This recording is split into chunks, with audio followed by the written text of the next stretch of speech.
This story has steamy romance, shapeshifter magic, and a plot twist that will keep you howling for more. Find a cozy spot, maybe a hot drink, or a midnight snack.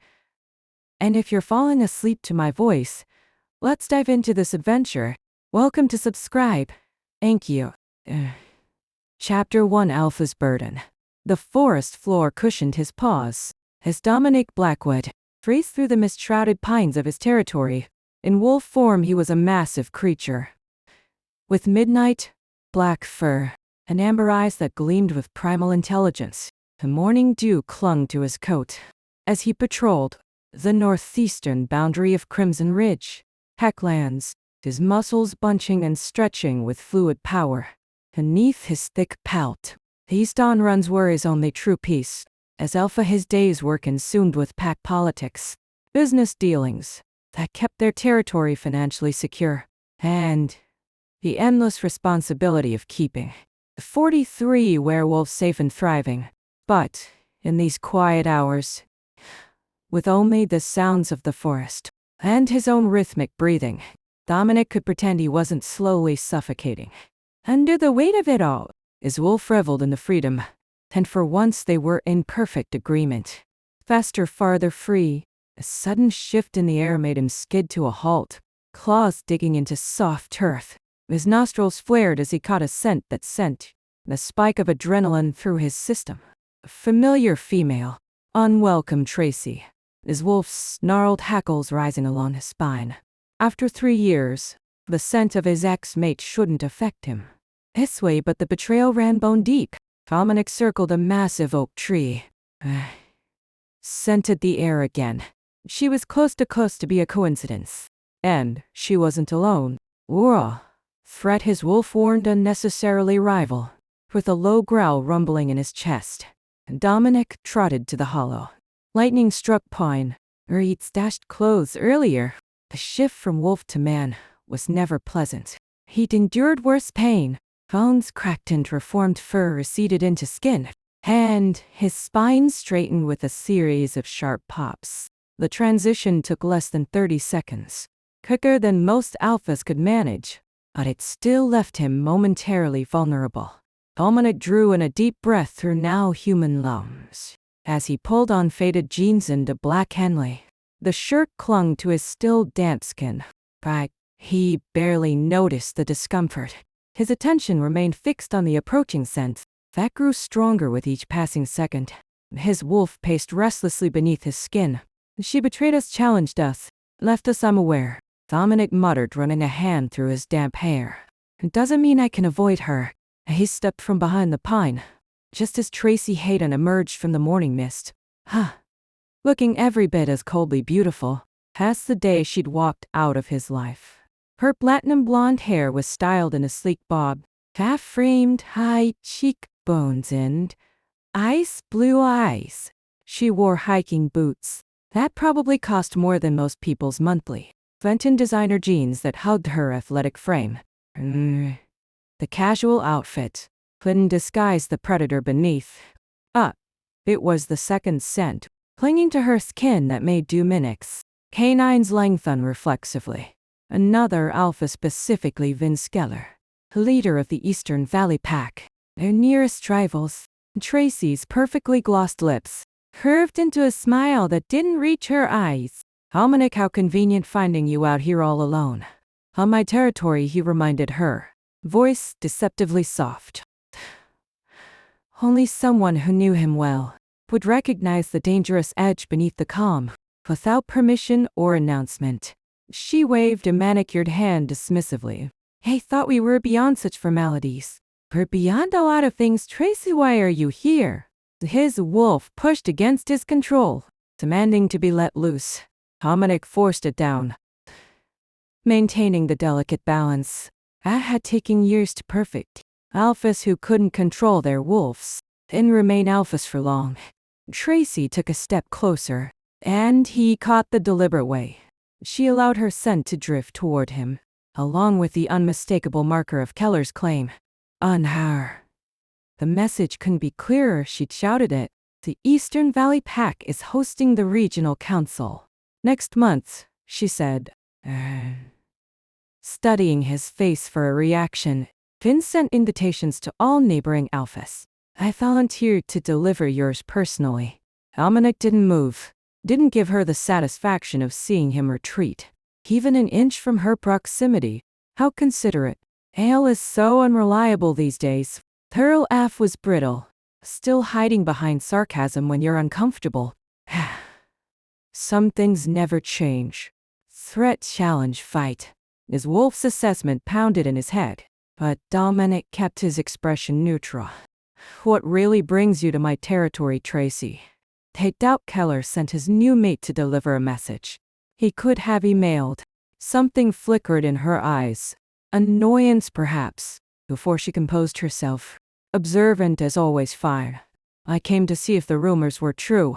But rumors, his voice dropped lower. A warning in itself. That the great Dominic Blackwood is struggling. She made a show of looking him over. Her gaze, lingering on the faint shadows beneath his eyes. That crimson ridge is vulnerable without a Luna. That, your wolf is becoming unstable. After 3 years unmated, his eyes flashed. Amber before he could stop the reaction. Wolf surging forward in outrage. Tracy's small step backward was gratifying. Dominic knew. She gotten exactly the response you wanted. Last I checked, he said, forcing his voice to remain steady. Crimson Ridge is thriving. Our territory is secure. Our finances are solid and our pack is loyal. Your concern is noted but entirely unnecessary. Scent of another Alpha Keller grew stronger on the breeze. Tracy wasn't alone. Backup waited nearby, which meant this little encounter wasn't the coincidence. She pretended. Your pack deserves stability, Dominic, she said, her tone suddenly earnest, in a way that might have fooled him once. They deserve an alpha pair. Your continued failure to find a mate reflects poorly on your strength. Wolves talk. The Eastern Valley Alliance would offer protection if I what? His control slipped a growl entering his voice. Submit, Tiller. Allow our territories to merge under his leadership. Is that why you're really here? Tracy's smile turned sharp. You always were too smart for your own good. Not smart enough to keep me worry you. His wolf snarled, and Dominic felt his canines extend fully. The sharp points pressing against his lower lip. I didn't try to keep you, Tracy. I let you go the moment you made your choice. The choice you forced me to make. You were broken then and you're still broken now. Her perfect composure cracked, revealing the bitterness beneath. Look at you still running yourself ragged, trying to prove something. No Luna, no air. Just a wounded alpha barely holding it together. Dominic felt his claws extend, the sharp tips digging into his palms, as he fought for control. This close to Tracy, his wolf wanted nothing more than to assert dominance, to prove she'd made the wrong choice. But he hadn't survived this long. By giving in to those impulses. My personal life is no longer your concern, he said, deliberately looking past her, toward where he knew Keller. And at least 2 other wolves waited in the trees, and trespassing, with the intent to provoke an alpha, on his own territory, is dangerous even for you. Take your message genuine or not. To your new alpha, tell him if he wants to discuss territory, he can approach me directly. Not hide behind his mate. Tracy's pale skin flushed with anger. You think you're so different from him, so noble, but you're just afraid. Afraid of failing. Afraid of letting anyone close after what happened. With enough, a single word carried the weight of alpha commands, making Tracy flinch. Despite yourself, you've delivered your message. Now leave my territory. You have 10 minutes before I consider this an official challenge. For a moment rebellion flashed in her eyes, and Dominic thought she might push further. Instead, she straightened her shoulders and gave him a coldly assessing look. A regional council meeting is on April. Attend or don't. It makes no difference to me, but know this, Dominic. PIX are already taking sides. The strong will survive what's coming. A weak and isolated won't. She took a step back. You should find a mate soon. The four-year position becomes untenable. With that parting shot, she turned and walked away, disappearing into the mist like a ghost from his past. Dominic stood motionless, until he was certain she and her escorts had crossed the boundary line. His wolf pacing angrily beneath his skin. The encounter left a sour taste in his mouth, and heaviness in his chest. Tracy's words had struck closer to home than he wanted to admit. 3 years since losing her. 3 years, the focusing solely on rebuilding his pack's strength and security. 3 years of ignoring the growing restlessness of his unmated wolf. Dominic tilted his head back, looking up at the patches of sky visible through the misleading pines. The weight of Alpha responsibility settled back onto his shoulders like a familiar burden. Finey told his wolf firmly, trying to believe it. We don't need her, and we don't need a mate just to prove a point. His wolf's disagreement trembled through him like distant thunder. Incomplete, vulnerable, alone. Dominic pushed the thought away as he began the long run back to the pack house. He had meetings to attend, problems to solve, a pack to lead. The hollow feeling in his chest was just fatigue. Nothing more it had to be. The manor loomed ahead, the sprawling structure of weathered stone and timber that had housed the Crimson Ridge pack for generations. Dominic stalked through the back entrance, his boots silent on the polished floors. Despite his thunderous mood, pack members he passed lowered their eyes instinctively, sensing the Alpha's rage rolling off him in waves. No one dared ask what had happened. No one needed to. A scent of a rival Alpha on their territory told them everything. Dominic punched in the security code. His private training room. With more force than necessary, the door slid open to reveal a state-of-the-art facility that had cost a small fortune to build, a necessity for an Alpha. Needed to maintain peak physical condition. The space was his sanctuary, the one place where he could release the aggression that constantly simmered beneath his controlled exterior. The first punch split the leather of the heavy bag. The second tore it open completely. Sand pouring onto the padded floor. Dominic barely noticed. His vision had taken on the amber tint that signaled his wolf was close to the surface. The conversation with Tracy replayed in his mind, each taunting word fueling his fury. No Luna, no air, barely holding it together. A set of training weights crashed against the wall, leaving a sizable dent in the reinforced concrete. The metal bars twisted from the impact. Packs are taking sides. The weak and isolated won't survive. The wind-raining dummy splintered under his assault. Chance of Heimat flying across the room as his claws extended and retracted with each blow. You should find a mate soon. Before your position becomes untenable. Fuck, the roar that tore from his throat was more wolf than man. Dominic stood in the center of the destruction, chest heaving, sweat dampening his shirt, eyes blazing with fury that had nowhere else to go. Impressive, a deep voice commented from the doorway. Should I come back?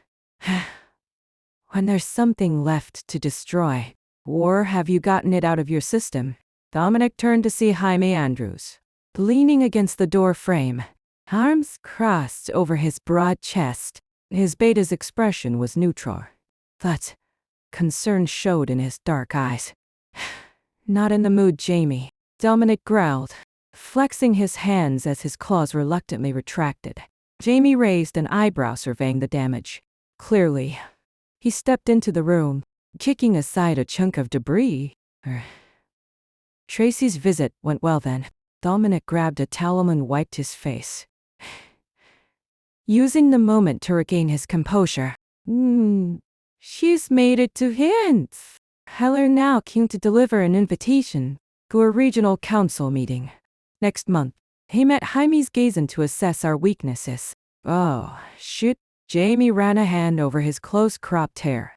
That explains why the sentries cut Eastern Valley sense along our northern boundary. He paused. What does Keller want? Alliance submission, or war, take your pick. Dominic walked to the water dispenser and filled a cup, downing it in one swallow. Tracy made it clear. That packs are aligning for something big, and they think we're vulnerable because you haven't claimed a mate. It wasn't a question. Dominic crushed the paper cup in his fist. Everyone apparently has opinions about my personal life these days. Not just Tracy. Jamie's voice grew serious. The elders called a meeting this morning. While you were on patrol, they're concerned about the spring moon gathering. Dominic's wolf bristled at the implied criticism. The pack is stable. Manses are solid, territory is secure. The pack needs an alpha pair, Jamie said quietly. You know that better than anyone. It's been 3 years, Dom. Your wolf is getting more aggressive. The elders sense it. Hell, everyone senses it. Dominic turned away, staring at the wall, rather than meeting his friends' knowing gaze. My wolf is fine. Is it because the training room suggests otherwise? Jamie gestured to the destruction. Look, I'm not just your beta. I've known you since we were pups.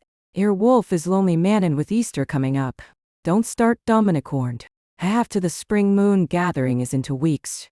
It's the biggest event of the Easter season, the time when wolves traditionally seek mates. We're hosting representatives from 6 allied packs, all bringing their unmated females. The elders expect you to at least show interest. This time his wolf snarled at the very idea, and Dominic shook his head. I'm not parading around like some stud bull at auction. No one's asking you to mate a stranger, Jamie argued. Just participate, Dan's stock show. You're open to the possibility. He sighed heavily. The pack needs stability, Dom. An alpha pair brings balance. You're a great leader, but you're only half of what the pack needs. The truth of the words stunned, but Dominic couldn't deny them. An alpha's made a Luna. Brought essential feminine energy to the pack. She handled disputes his more aggressive nature couldn't navigate, nurtured the young, and provided the emotional support that balanced his protective strength. Without a Luna, the pack would always be incomplete, and his wolf would always be restless. I'll think about it, Dominic conceded. Oh, they both knew thinking wasn't the same as acting. Emmy nodded, knowing better than to push further. There's something else. He hesitated. The elders suggest issuing a formal invitation to the White Pine Pack. They have several unmated females, including some who are reportedly quite strong. Dominic's jaw tightened. White Pine is my sister's territory. Exactly. It would strengthen our alliance, and Lyra would ensure her pack members behave appropriately. The thought of his headstrong sister descending on Crimson Ridge during the already chaotic spring moon gathering made Dominic's temples throb. Lyra was all fire and pinions, especially about his continued unmated status. I'll consider it, Dominic said, his tone making it clear the conversation was over. Jaime recognized the dismissal and headed for the door, pausing only to add, the elders meet again tomorrow. I'll want your answer then. Alone again, Dominic surveyed the wreckage of his training room. With a weary sigh, the physical exertion had burned away the worst of his rage, that the underlying problem remained. Bracey's visit had exposed the vulnerability he'd been trying to ignore. An unmated alpha was a target. An unmated alpha whose ex-mate had aligned with the rival pack was doubly so. And, with the Easter season, traditional time for wolves to seek mates fast approaching, the pressure would only increase. His cell phone rang, just as he stepped into his private quarters. After a much-needed shower, Dominic glanced at the caller ID and groaned. Speaking of pressure, Lyra, he answered, bracing himself twice in one day. To what do I owe the pleasure? His sister's laugh came through the line. Husky and familiar. Why so formal, big brother? Haunt a girl called to check on her favorite alpha. She can but you never do without an agenda. He sank into the leather armchair by the window, staring out at the forest surrounding the pack house. What's up, Lee? I hear you're hosting the spring moon gathering. There was an undercurrent of excitement in her voice that immediately set off warning bells in Dominic's head. News travels fast between packs. Always especially juicy news. Like Crimson Ridge's sexy, stubborn alpha, finally participating in a proper mate-seeking event. Dominic pinched the bridge of his nose. I haven't agreed to anything yet, but you will, Lyra said confidently. Your elders won't give you a choice, and since you're going through with it anyway, I thought I'd be helpful. Helpful, he repeated warily. I'm bringing some of my pack members to stay for the Easter holidays. We'll arrive a few days before the gathering. Give everyone a chance to get comfortable. Her tone was too innocent by half. How many is some? Just a few key people. My beta has made a couple of enforcers. 3 are for unmated females. Who would make excellent lunas? Harmonic's territorial instincts flared instantly. Absolutely not. The gathering is one night. And not hosting a house party. For your matchmaking schemes. It's not a scheme, it's tradition, Lyra argued. The Easter season has always been about fertility and new beginnings. Wolf packs have celebrated by forming mating bonds for centuries. You're just being stubborn and being practical.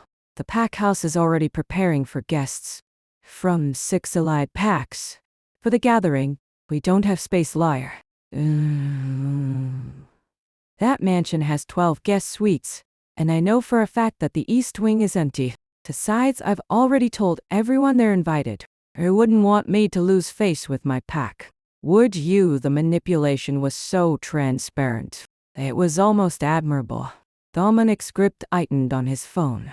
He knew she had him cornered. Pack politics required maintaining his sister's authority with her own wolves. Fine, he growled. But this isn't a matchmaking retreat, Lyra. Make that clear to your females. Of course, her smug satisfaction was audible. Though it wouldn't hurt you to keep an open mind. These aren't just any females, Dom. They're strong, smart wolves with excellent bloodlines. His wolf bristled at the description, like they were prized breeding stock, rather than potential mates. Is that all? I have actual work to do. More thing, Lyra said, her voice softening unexpectedly. Tracy came to see you today, didn't she? Dominic stiffened. How did you know that? Word travels, be careful, brother. She didn't deserve you then, and she's playing games now. There was genuine concern in her voice. You deserve a true mate. Someone who strengthens you.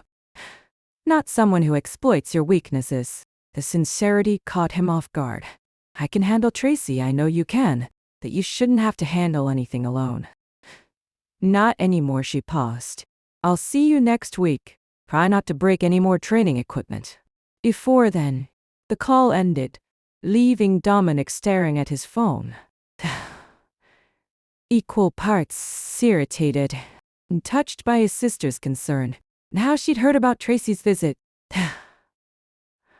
or his reaction to it, was a mystery.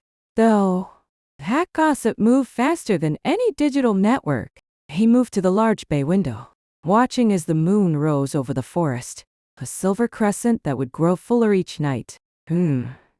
Pulling at his wolf's instincts with ancient power. In 2 weeks, it would be full, illuminating the spring moon, gathering with its fertility magic. His wolf paced restlessly beneath his skin, drawn to the moonlight and the promise it. Mate fine. Claim complete. Or fine as we are, Dominic muttered, even as his chest ached with the lie. The wolf disagreed, letting out a mournful howl that remained trapped inside him. Dealing through the hurlow spaces where a mate should be. Chapter to the healer's secret. A heady scent of lavender and sage filled the air, as Sofia Vasquez carefully arranged dried herbs in their glass jars. Morning sunlight streamed through the windows of moonlit remedies, casting rainbow prisms across the polished wooden counters. Whir. Er. Mm. Ah. Mm. The shop was Sophia's sanctuary, a place where human and wolf parts of herself could coexist without conflict. Perfect, she murmured, stepping back to admire the orderly display of healing herbs. Each label was handwritten in her flowing script. Each mixture precisely measured for maximum potency. The shop might be struggling financially. No one could question the quality of her remedies.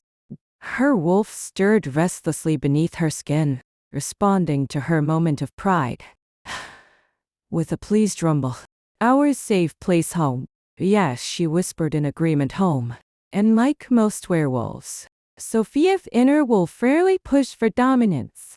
Being half-blood, born to a human father and werewolf mother, meant her wolf was smaller, gentler than those of pure bloods, a blessing and a curse. She could control her shifts even during full moons. But the transformation was agonizingly painful. Her mixed blood making the process harder, rather than easier. Her grandmother had called it a gift. Best of both worlds, she'd say. Teaching Sophia to blend human. Haggle wisdom with wolf healing instincts. Never see it as less, Mia. Different is not lesser, but the rest of the werewolf world didn't share that perspective. Half-bloods were considered weakened bloodlines, and welcome in most packs. It's why she kept her wolf nature secret from the humans of Ravenwood Falls, and her half-blood status hidden from the few werewolves who passed through town. A silver bell above the door chimed, interrupting her thoughts. Sophia turned with a practiced smile that faltered when she recognized her visitors. To hear Richard Wilson's perpetual frown was as much a part of his face as his thin gray mustache. Beside him stood a man she didn't recognize, tall, expensively dressed, with the predatory look of someone who acquired things for a living. Her wolf immediately tensed. Danger territory threat. Mayor Wilson. Sophia greeted, forcing warmth into her voice. What brings you to Moonlit Remedies today? Your gout acting up again. The mayor didn't smile back. This is Martin Keller from Valley Vista Development. He gestured to the stranger who nodded curtly, not bothering to extend his hand. We're here on official business, Ms. Vasquez. Something cold settled in Sophia's stomach. Valley Vista had been buying properties throughout downtown Ravenwood Falls for months, turning century. Old buildings into modern retail spaces and luxury condos. She'd heard rumors they were eyeing the Eastern Bloc, where her shop stood, but had desperately hoped the town's historical preservation guidelines would protect the area. Must see, she said, keeping her voice steady. What can I help you with? Heller pulled the glossy folder from his briefcase and spread architectural renderings across her counter, covering dried Humalime and feverfew, with images of glass-fronted boutiques and a sleek wellness center. A spring renewal project, he announced with practiced enthusiasm, transforming this outdated block into a premium shopping and wellness destination that will bring Ravenwood Falls into the 21st century. Each word felt like a physical blow. Sophia stared at the drawings, noting with growing horror that her grandmother's shop, her home, had been replaced by something called Modern Wellness Apothecary. The town council approved this, she asked, unable to keep the tremor from her voice. Last night, Mayor Wilson confirmed, at least having the decency to look uncomfortable. Unanimous vote. The Eastern Bloc has been rezoned for commercial redevelopment. Her wolf growled, a sound vibrating silently in her chest. Our territory defend. This building has historical significance, Sophia argued, fighting to keep her voice level. My grandmother's shop has been here for nearly 50 years. Before that, it was the town's first pharmacy. There are preservation guidelines. which apply only to structures on the official historical registry. Keller interrupted smoothly. Your building, unfortunately, never received that designation because the application had been sitting on the mayor's desk for 8 months. Sophia thought bitterly. Now, she understood why. Of course, Valley Vista is prepared to be generous. Heller continued, pulling out another document. We're offering fair market value for all properties in the redevelopment zone. In your case, that's $175,000. The sum might have seemed substantial to someone who didn't understand the value of what she'd lose. The herbs grown in the garden behind the shop, the rare ingredients stored in the root cellar, the generations of healing knowledge contained in her grandmother's books. None of that could be replaced with money. And if I don't want to sell, Sophia asked, already knowing the answer. Mayor Wilson cleared his throat. I'm afraid that's not an option, Ms. Vasquez. The council has approved eminent domain measures. If necessary, that would mean a much lower compensation package, and nobody wants that. Translation, take what we're offering. Or we'll take it anyway for less. How long do I have? The question emerged as barely more than a whisper. Construction begins in 4 weeks, Geller said, checking his watch, as if he had more important appointments waiting. Though we'd need you vacated within 3. To begin preliminary work.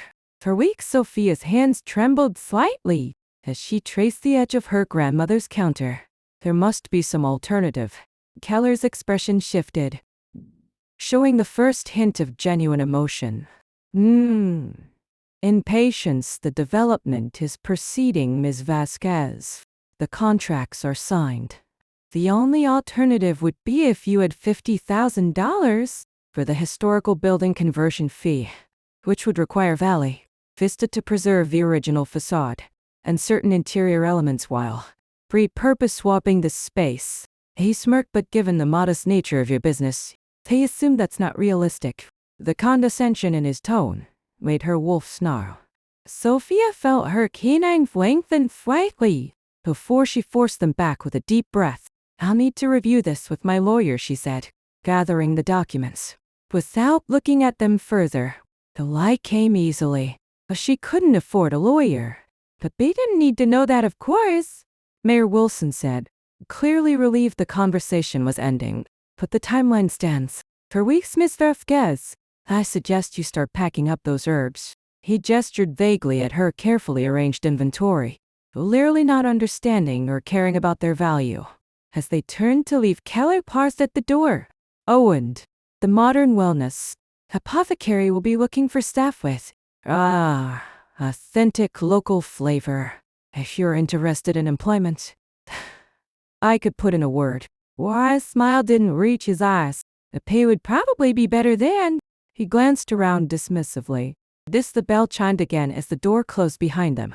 For several seconds, Sophia stood frozen, the documents clutched in white-knuckled hands. As rage boiled through her veins, the wolf inside her responded to her emotions, clawing to get out to protect what was theirs. Her nails lengthened into sharp claws, digging into the papers. The familiar burn of a partial shift crawled across her skin as golden light seeped into her vision, her human eyes giving way to wolf amber. No, she gasped, fighting for control. A half-shift in broad daylight would expose everything she'd worked to hide. Not now. Sophia stumbled into the back room, flipping the back and 5 minutes sign. As she passed, her breathing came in ragged gasps, as she slumped against the wall, hands trembling with the effort of containing her wolf. Breathe, she whispered, recalling her grandmother's lessons. Respira calma gomia. In through the nose, out through the mouth. Find your center. She focused on her heartbeat, willing it to slow from its frantic pace. Gradually her claws retracted, the burning sensation fading, as her wolf reluctantly retreated. That's it, she murmured, glancing at her reflection. In the small mirror above the sink, her eyes still glowed amber, but the gold was fading back to their normal hazel. They can't afford to lose control, not here.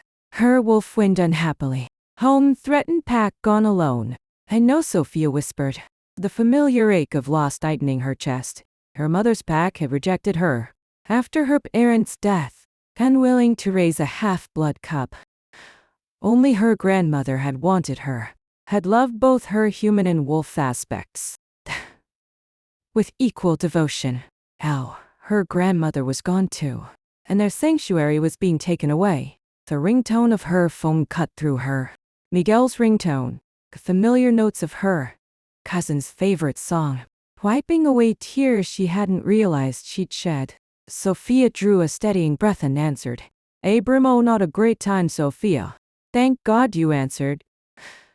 Miguel's voice held an unusual excitement. I've got news, big news, life-changing news. Despite everything, she smiled at his enthusiasm. Miguel was technically her second cousin, the son of her grandmother's nephew, with just enough wolf blood to sense the supernatural, but not enough to shift. It was her only remaining family, and her closest connection to her wolf heritage. I could use some good news, she admitted, sinking into her grandmother's worn armchair. The mayor just left. They're tearing down the shop. Miguel, for weeks and it's gone. Unless I can magically produce $50. Sorrow for some historical building fee. Those pendy Joes. Miguel swore with feeling. After everything your grandmother did for that town. But listen, soft, this might actually help with that. I heard something at the bar last night.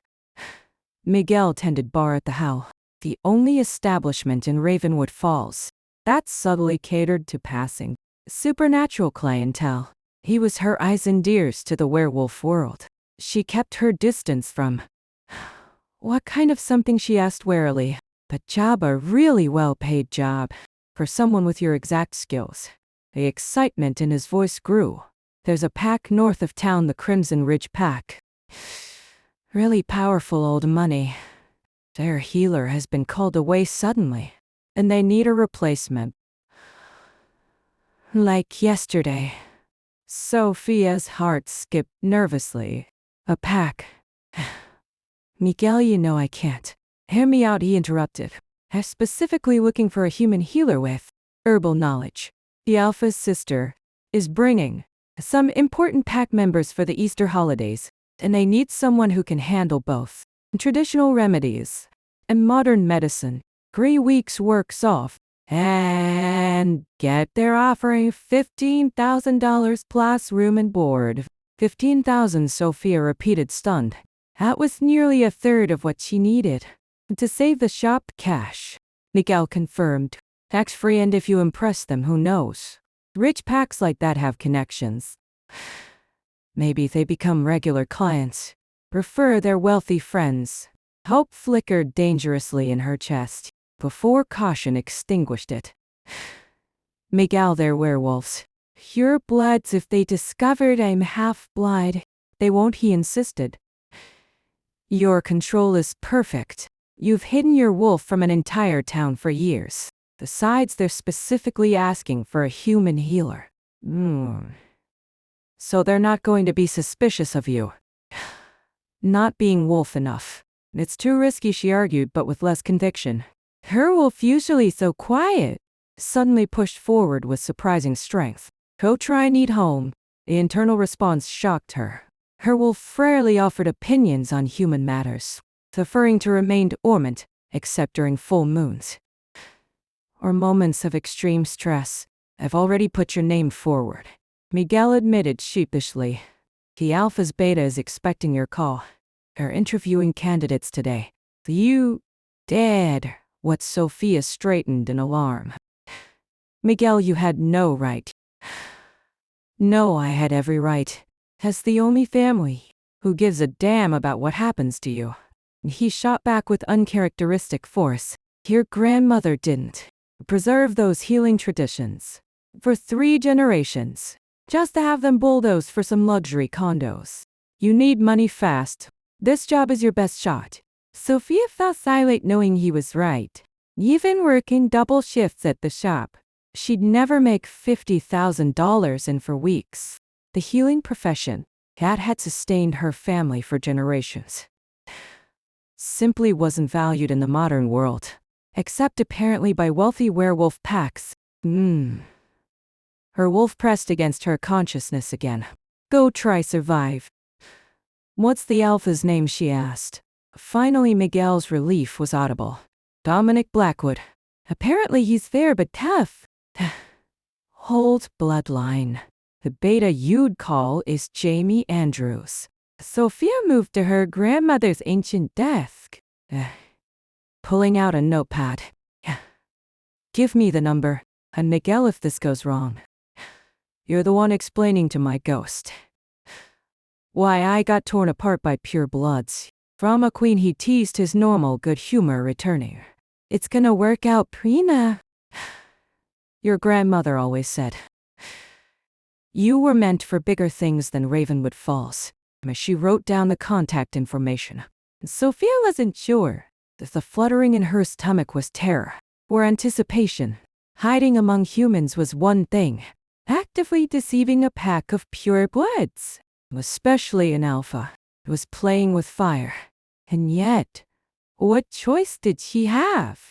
Without the shop, she'd lose not just her livelihood but her heritage, her connection to her grandmother, the only home she'd ever known. Her wolf, typically so cautious, seemed strangely eager. New territory, new chance. Not to make friends, Sophia reminded herself aloud, after ending the call with Miguel. Just to earn what we need. No connections, no complications. She reached for her grandmother's book of remedies, running her fingers over the worn leather cover. The ancient knowledge contained within represented generations of healing wisdom. Werewolf healing traditions adapted for human herbs, and human remedies enhanced with wolf instincts. A unique blend just like her. 3 weeks, she murmured, glancing at the shop that had been her home for 27 years, just 3 weeks pretending to be fully human. And we might save our home. Her wolf's response was uncharacteristically determined. Whatever it takes.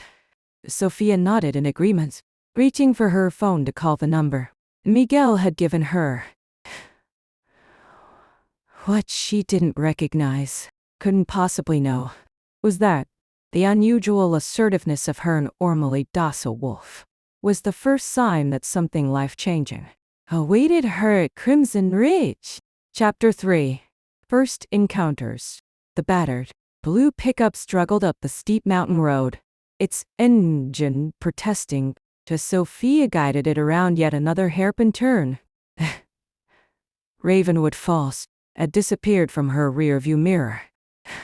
Nearly 30 minutes ago, replaced by dense forests, that grew more pristine with each mile. According to her GPS, the private road to Crimson Ridge, the AC territory lay just ahead. It's not too late to turn around, she muttered to herself, knuckles white on the steering wheel. Her wolf, usually so quiet, pushed against her consciousness with unusual force. No, continue right path. A strange assertiveness from her typically docile wolf had persisted throughout her preparations for this interview. She'd spent 2 days crafting the perfect resume, emphasizing her genuine knowledge of herbal medicine, while stretching the truth about her formal education, and a few carefully constructed lies about internships at medical facilities gave the impression of clinical experience she didn't actually possess. Was it dishonest? Absolutely. But no more dishonest than pretending to be fully human. When applying to work for werewolves, Sophia slowed as she approached an elegant stone gateway.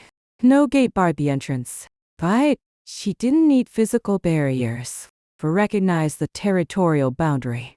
As her truck crossed the invisible line, a shiver ran through her body, the unmistakable tingle of powerful pack magic. Her wolf suddenly surged forward, with such intensity that Sophia gasped, momentarily losing her grip on the wheel. The truck swerved before she regained control. What is wrong with you? She whispered, alarmed by her wolf's reaction. Never in her 27 years had her inner wolf responded so strongly to entering another pack's territory.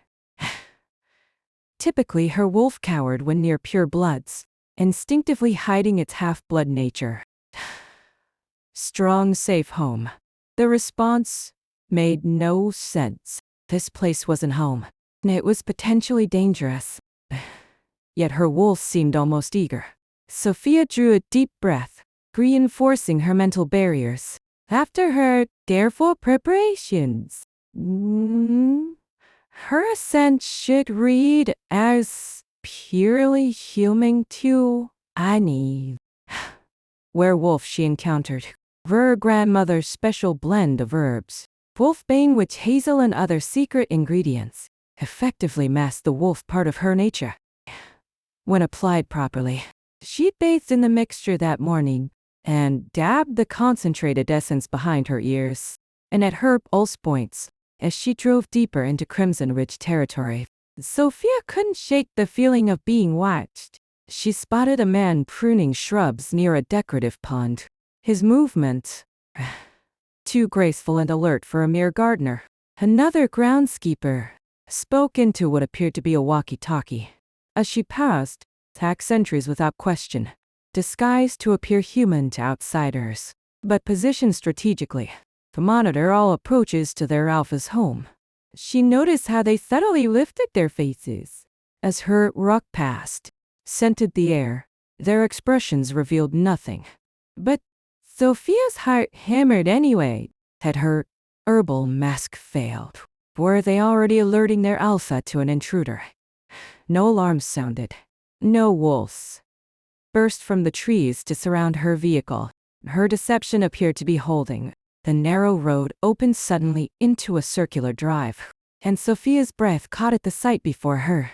Rising from the forested mountainside stood Blackwood Manor, a sprawling structure that somehow managed to appear both ancient and timeless. A central portion was built of silver, gray stone that sparkled faintly in the morning light, with massive wooden doors and leaded glass windows that spoke of old wealth. Older bloodlines. Modern wings extended from either side, seamlessly blending contemporary architecture with traditional craftsmanship. "Holy crap," she whispered, suddenly feeling woefully out of place. She'd known the Crimson Ridge Pack was wealthy, but this exceeded all expectations.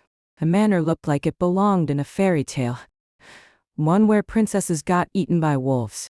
Her wolf, inexplicably, was practically purring with satisfaction. Beautiful, strong, right? Sophia parked her ancient truck between a gleaming black SUV and a sleek sports car. Cringing at the contrast, she checked her appearance one last time in the rear-view mirror. Her dark hair was neatly braided, her modest blouse and skirt, professional without being flashy.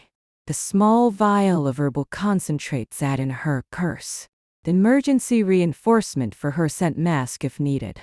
Remember, she told her reflections sternly, "They're here for the money. Didn't get hired, do the job, get out." No connections, no complications.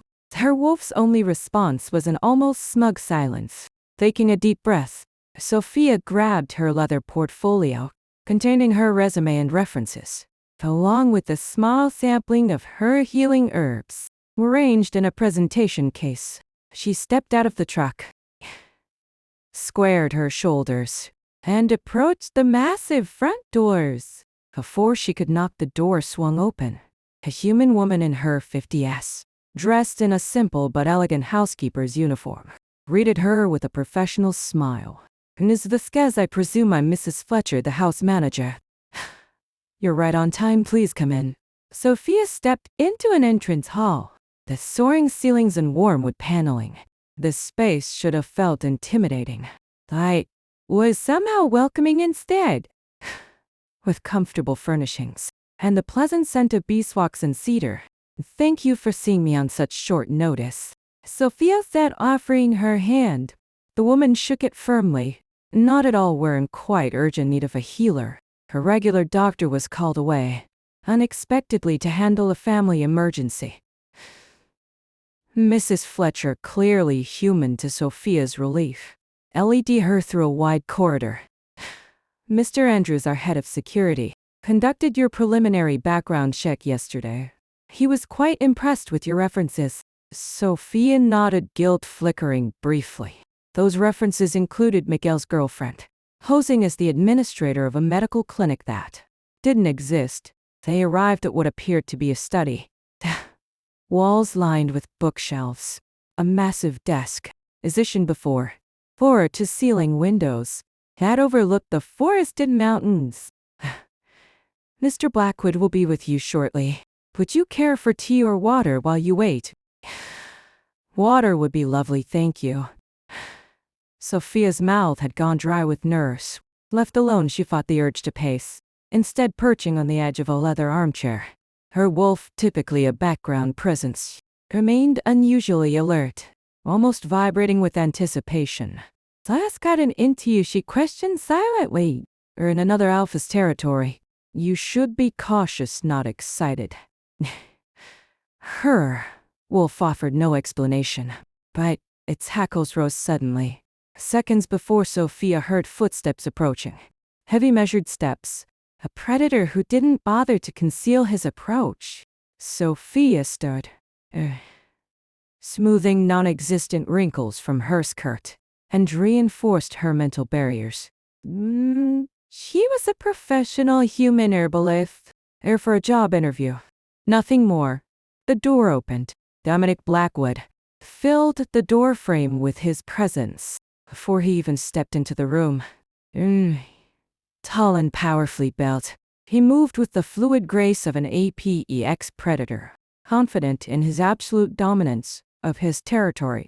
His black hair was cut short on the sides, but longer on top, giving him a somewhat untamed appearance. Despite his tailored gray button-down and dark jeans, his face was all angles and high cheekbones, strong jaw darkened with stubble, and eyes the color of aged whiskey. The moment those amber eyes met hers, Sophia's careful composure shattered. Wolf surged forward with such force that she nearly staggered, clawing desperately at her consciousness. My alpha made what? Dominic had frozen mid-stride, his nostrils flaring as he drew in a deep breath. His eyes widened, almost imperceptibly, and narrowed with dangerous focus.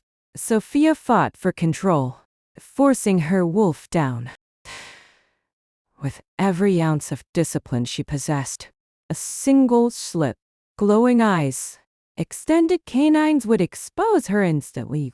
Through sheer willpower, she kept her expression neutral, though her heart pounded so loudly, she was certain he could hear it. Miss Vasquez's voice was deep, with a slight rasp that sent an involuntary shiver down her spine. Welcome to Crimson Ridge. Something in his tone suggested he was equally rattled, though nothing in his controlled demeanor revealed it. He approached with deliberate steps, extending his hand. Sophia took it, praying her palm wasn't sweating. The moment their skin connected, a jolt of electricity shot up her arm. Her wolf howled internally, straining against her control. Howard's touched closer. Dominic's eyes flashed amber for a fraction of a second, so quickly she might have imagined it, before he released her hand and stepped back. "Please sit," he gestured to the chair she'd vacated, circling around to take his place behind the desk. A move seemed deliberately casual, but Sophia noticed how he subtly scented the air, confusion flickering briefly across his features. Her heart skipped a beat. The herbal mask was working. She smelled human to him, but something about her scent had caught his attention. Anyway, something her grandmother's concoction couldn't quite disguise.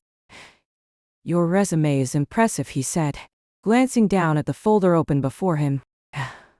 "Though I admit, I'm curious why someone with your qualifications is running a small-town herb shop rather than working in a clinical setting." The question was pointed. He was testing her. Sophia had prepared for this. "My grandmother raised me after my parents died," she explained, sticking as close to the truth as possible. The shop was her life's work, and I took over when her health began failing. I've maintained a small clinical practice through the shop, but I've always found herbal medicine more personally satisfying than conventional health care settings. Dominic studied her face. His gaze so intense, she had to fight the urge to bare her throat in submission. The decidedly non-human response she couldn't avoid to. You understand, this position would require living on site for the duration of your employment. He said we have a significant number of guests arriving for the Easter celebrations and spring moon gather. He caught himself. Spring equinox. My sister and several family members will be staying for 3 weeks, and I need someone available around the clock for any medical concerns. Sophia nodded. Miguel, my cousin who recommended me, explained the requirements. I've arranged for a friend to look after my shop during my absence. Dominic leaned forward slightly, and his masculine scent pine wood smoke, and something uniquely him washed over her. Her wolf whined with longing. The position pays $15,000 for 3 weeks, plus room and board. He continued in return. I expect absolute discretion regarding anything you might observe while staying here. My family values its privacy. The subtext was, she would see their wolf business humans weren't supposed to know about, and she was expected to keep quiet. The irony might have been amusing if her entire future didn't depend on maintaining her. Deception, I understand completely, she assured him. Healer patient. Confidentiality is something I take very seriously. He nodded, but Sophia noticed he was still subtly scenting the air. As if trying to solve a puzzle. Her nerves fluttered. What was he picking up that made him suspicious? You've brought samples of your work. We asked, gesturing to the leather case she clutched. Yes. Grateful for the change in focus, Sophia opened the case to reveal a selection of her undisturbable remedies. Each in a small glass vial with a handwritten label. This is a concentrated anti-inflammatory tincture, particularly effective for joint pain. This one promotes rapid healing of surface wounds. This blend helps with insomnia, without the grogginess of pharmaceutical sleep aids. She deliberately avoided mentioning that several contained elements, specifically beneficial to werewolf physiology. The adaptations from her grandmother's secret recipes. Dominic picked up the healing tincture, removing the stopper to sniff it. His eyebrows rose slightly. Unusual combination, he noted. I don't recognize all of these components. Family recipes, Sophia explained. My grandmother was quite innovative in her blending techniques. He replaced the stopper, his fingers brushing hers as he returned the vial. Again that electric jolt crackled between them. This time Dominic didn't disguise his reaction. His pupils dilated and his jaw tightened. Mrs. Fletcher will show you the medical facilities, he said, abruptly rising from his chair. If they meet with your approval, you can start immediately. My beta, Jamie Andrews, will handle the paperwork and show you to your quarters. The sudden shift took Sophia by surprise. I'm hired just like that. Dominic's expression was unreadable. If you've changed your mind.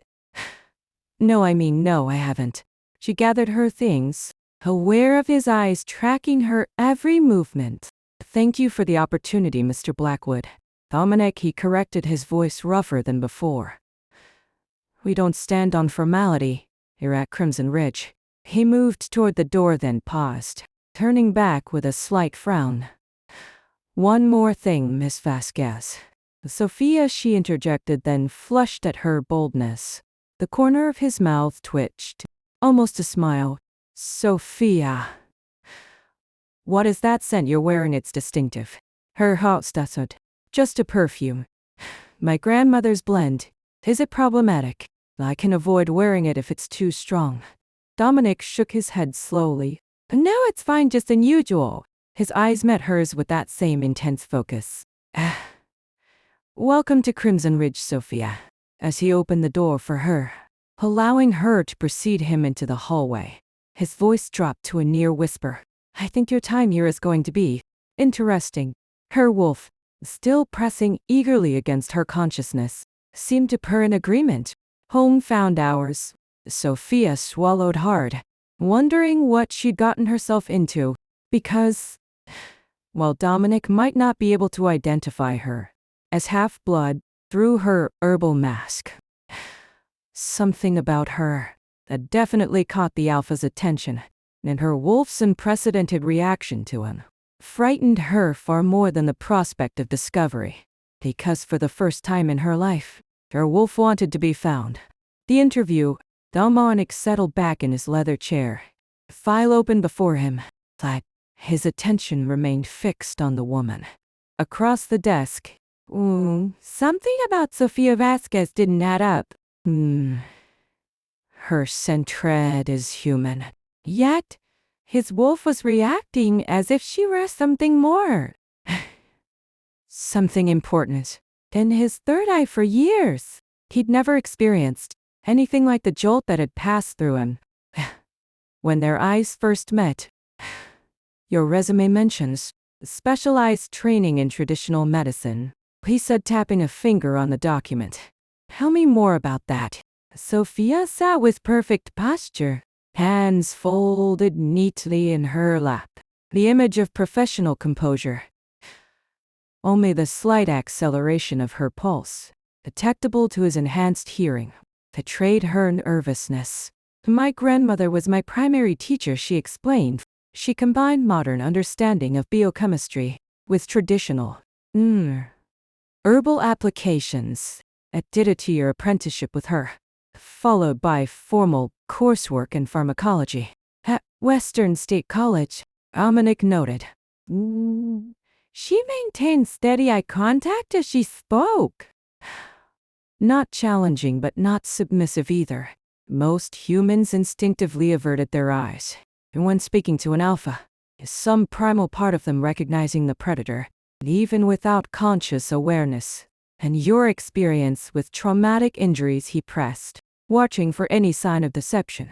Have treated everything, from minor kitchen burns to hunting accidents, she replied. Rural communities often rely on local healers before transportation to hospitals becomes possible. I once treated a compound fracture with nothing but what I could gather from the forest and carry my emergency kit. Her confidence when discussing healing was genuine. Whatever else she might be hiding, her medical knowledge appeared solid. Show me, Dominic challenged, extending his right arm across the desk and pushing up his sleeve to reveal a long, jagged scar that ran from wrist to elbow. Sophia hesitated. Only a moment, before leaning forward to examine the old wound. May I? She asked, hands hovering above his forearm. He nodded and her fingers gently traced the scar. Professional and clinical, yet somehow intimate. Dominic's wolf surged forward with unexpected ferocity. Mate touch, claim keep. He nearly jerked his arm away. At the shocking intensity of his wolf's reaction. What the hell was happening? This was a deep laceration, Sophia observed, seemingly unaware of his internal struggle. The scar, this you suggest, surgery opens periodically, especially during times of stress. There's inflammation beneath the surface even now. Dominic couldn't hide his surprise. The wound, received during his alpha challenge fight years ago, had indeed reopened during full moons. A common phenomenon, with wounds inflicted by alpha claws, but no human should be able to detect the subsurface. Inflammation. What would you recommend? He asked, voice rough. Sophia reached for her case, removing a small amber jar. This salve contains arnica for inflammation, ovary for cell regeneration, and several other ingredients that promote tissue healing. With your permission, at his nod, she scooped a small amount of the fragrant salve onto her fingertips and began gently applying it to his scar. The moment her fingers made contact, that electric current surged between them again, stronger this time, unmistakable. Her eyes widened slightly. And, for an instant, Dominic could have sworn He saw a flash of gold in their hazel depths, but it was gone so quickly he couldn't be certain. The application should be repeated morning and evening. She said, her voice impressively steady. Despite the slight tremor in her hands, you should notice reduced tenderness within days and improved flexibility within weeks. As she capped the jar, war. Her fingers brushed against his. Another jolt, and this time both of them reacted visibly. Sophia quickly withdrew her hand, a flush spreading across her cheeks. Dominic's wolf growled with satisfaction. She feels it too. Find out what she is. Dominic rose abruptly, needing space to regain his composure. He paced to the window, aware that the movement placed him behind Sophia's chair. Her scent, that puzzling blend of human and something else, masked by herbal notes, teased his senses. Her knowledge is impressive, he admitted, continuing his circle around her chair. And what he told himself was merely a thoughtful perambulation. It definitely wasn't, because his wolf wanted to surround her with his scent, to examine her from every angle. But knowledge alone isn't enough for this position. He noticed how she held herself, unnaturally still as he moved behind her, as if fighting the urge to track his movements. Another anomaly. Most humans would turn their heads, follow him with their eyes, displaying the natural weariness prey feels. When a predator circles, frost is paramount. He continued, completing his circuit to stand before her again. My pack, my family values loyalty above all. Anyone I bring into this household must understand the importance of discretion. I respect the need for privacy, Mr. Blackwood, she replied. Her gaze fixed carefully at a point just below his eyes. Not quite making contact. But not submissively lowered either. A delicate balance that struck him as oddly deliberate. Quiet confidentiality has always been sacred. In my practice, she's hiding something, his wolf insisted, but not dangerous important hours to discover. Dominic leaned against the desk, bringing himself closer to her level. This position requires living on site. You'd have your own suite in the East Wing, with private access to the grounds. You'd be on call 24 hours a day. Is that acceptable? Yes, she answered, then hesitated. Though I would need occasional time to check on my shop, perhaps once a week. Arrangements can be made, he conceded. Your duties would include basic medical care for my household, staff and family members, preparation of traditional remedies, then maintaining our medical supplies. The compensation is $15,000 for the 3-week period, plus room and board. Sophia's eyes widened slightly at the confirmation of the generous payment. That's more than fair. Dominic moved back to his seat, pulling a contract from his desk drawer and sliding it across to her. Standard confidentiality agreement. Review it carefully before signing. As Sophia reached for the document, Dominic deliberately placed his hand on the corner, ensuring their fingers would brush when she took it. The contact sent another spark between them. This time, he caught the subtle way her throat moved, as if suppressing the instinct to bare her neck to him. His wolf practically howled in triumph. She is wolf hidden but there. Hired under suspicion. Our regular healer, Dr. Whitmore, was called away to assist another pack. Another branch of our extended family with an urgent situation, Dominic explained, watching her reaction carefully to see if the mention of pack triggered any recognition. Sophia's expression remained politely interested, but he noticed how her fingers tightened, almost imperceptibly, on the contract. The timing is unfortunate, he continued. The Easter season is particularly important to us. We observe certain traditional celebrations that coincide with the spring equinox and the full moon. The spring moon gathering you mentioned earlier, she asked innocently. Yes, Dominic rose again, unable to remain still.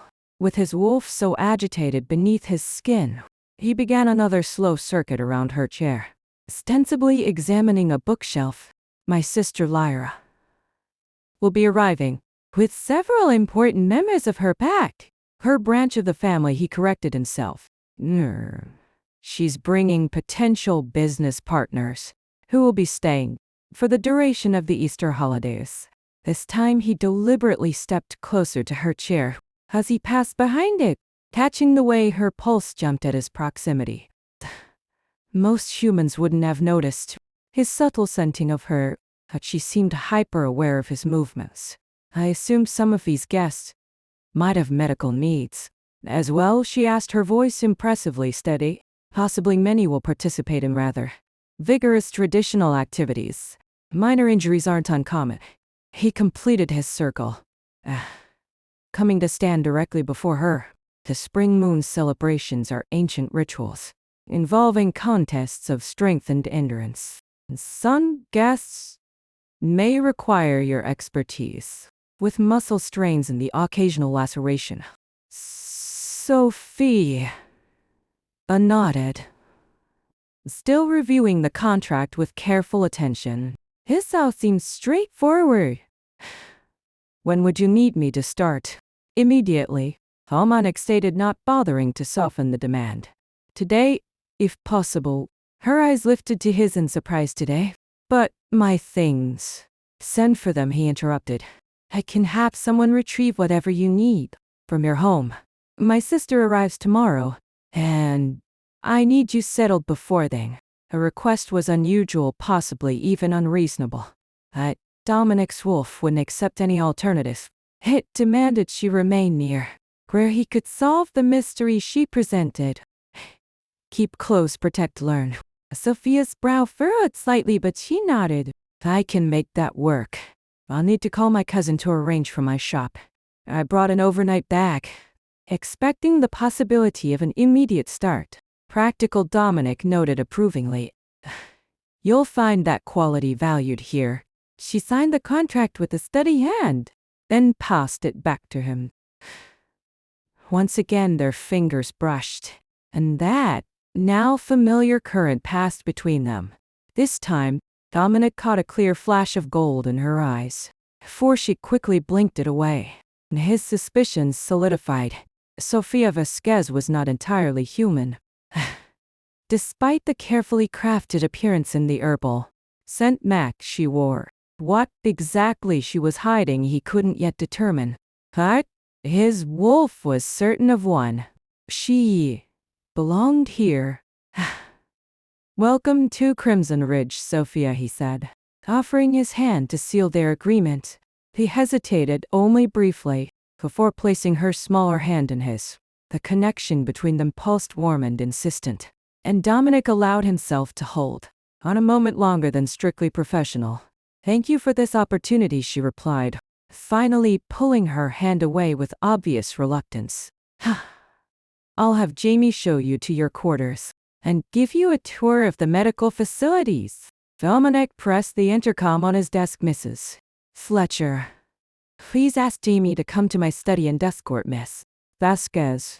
As they waited, Dominic found himself studying her profile. The graceful curve of her neck, the full lower lip she caught between her teeth. When nervous, his wolf was practically preening with satisfaction at having her in their territory. Fine truth, claim keep. Jamie will take good care of you, Dominic assured her, fighting to keep his voice neutral, despite his wolf's increasingly possessive thoughts.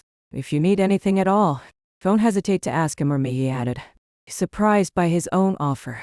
He typically maintained careful distance from household staff. A door opened as Jamie entered, his dark eyes quickly assessing the situation. With a beta's perceptances. Jamie, this is Sophia Vasquez, our new healer. Please show her to the Maple Suite in the East Wing and give her a complete tour of the facility. Jamie nodded, extending a welcoming hand to Sophia. A pleasure, Ms. Vasquez. We're relieved to have you join us. As Sophia rose to follow Jaime, Dominic found himself adding, "We'll have dinner at 7 in the main dining room. I'd like you to join us to discuss the medical needs of the household." He clarified, wondering why. He felt the need to explain the invitation. "I'll be there," Sophia promised, the subtle flush returning to her cheeks. After they left, Dominic remained motionless, inhaling the lingering traces of her scent. His wolf paced restlessly, already impatient for her return. Whatever secrets Sofia Vasquez was hiding. What? His wolf demanded nothing less. Even more concerning than her deception was his own unprecedented reaction to her, and what it might mean for both of them when the truth inevitably came to light.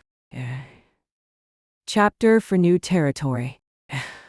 Sophia pulled her ancient truck into the circular drive of Blackwood Manor for the second time in 24 hours, this time with 2 suitcases and several boxes of supplies packed into the bed.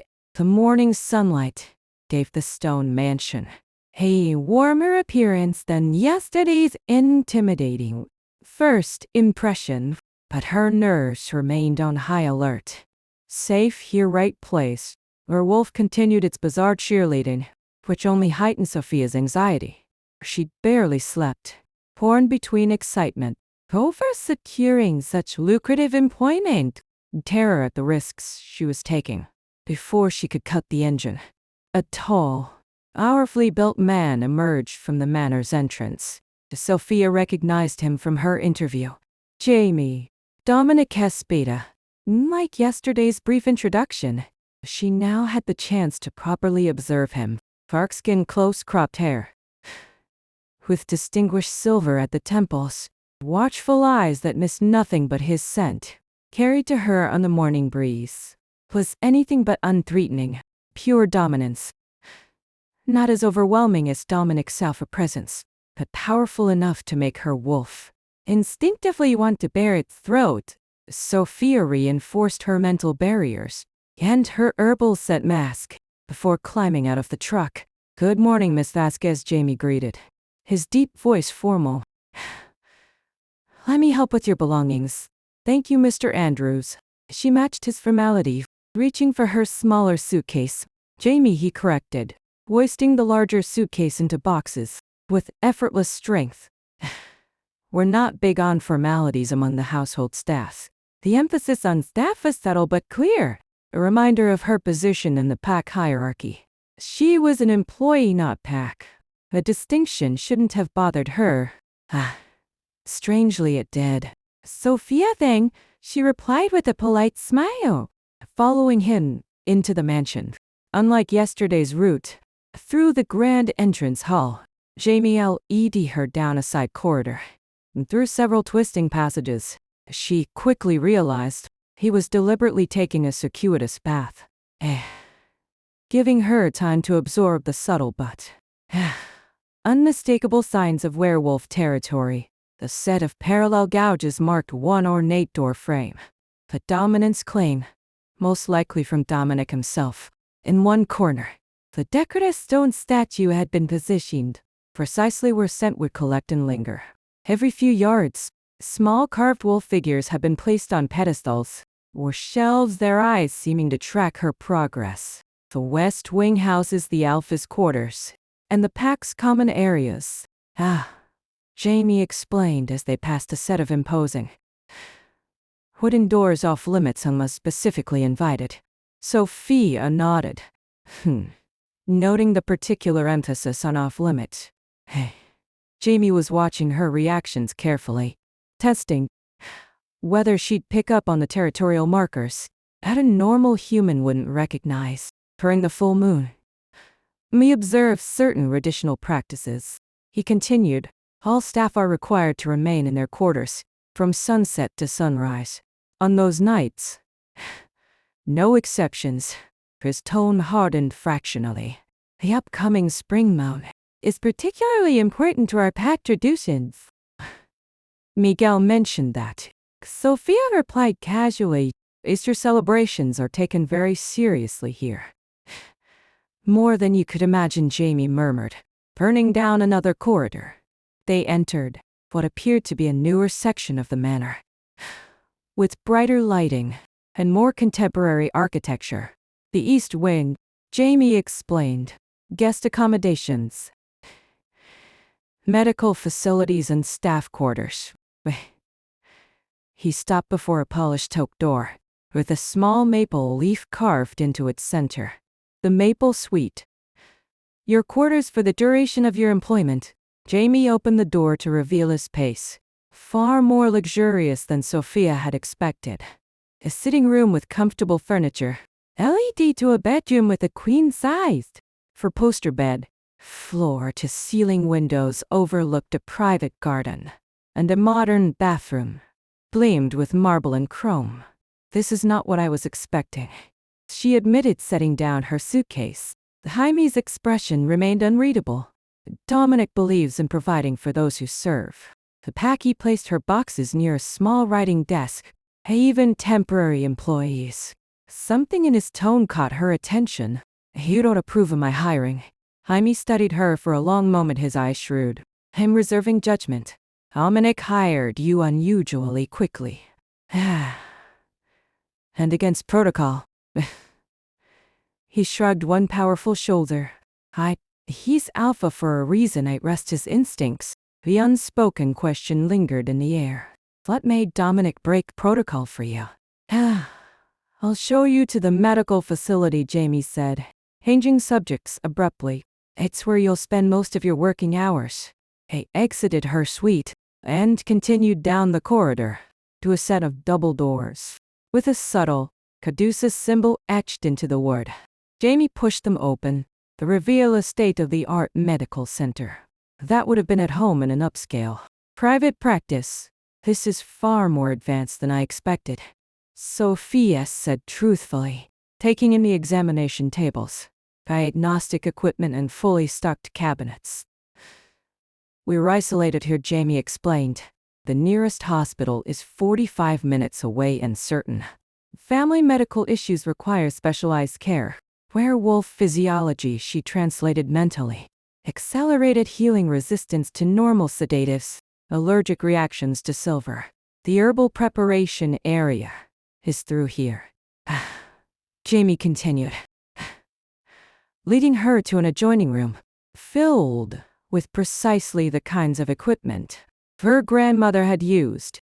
Mortars and pistols, drying racks, distillations set up, and numerous empty glass containers.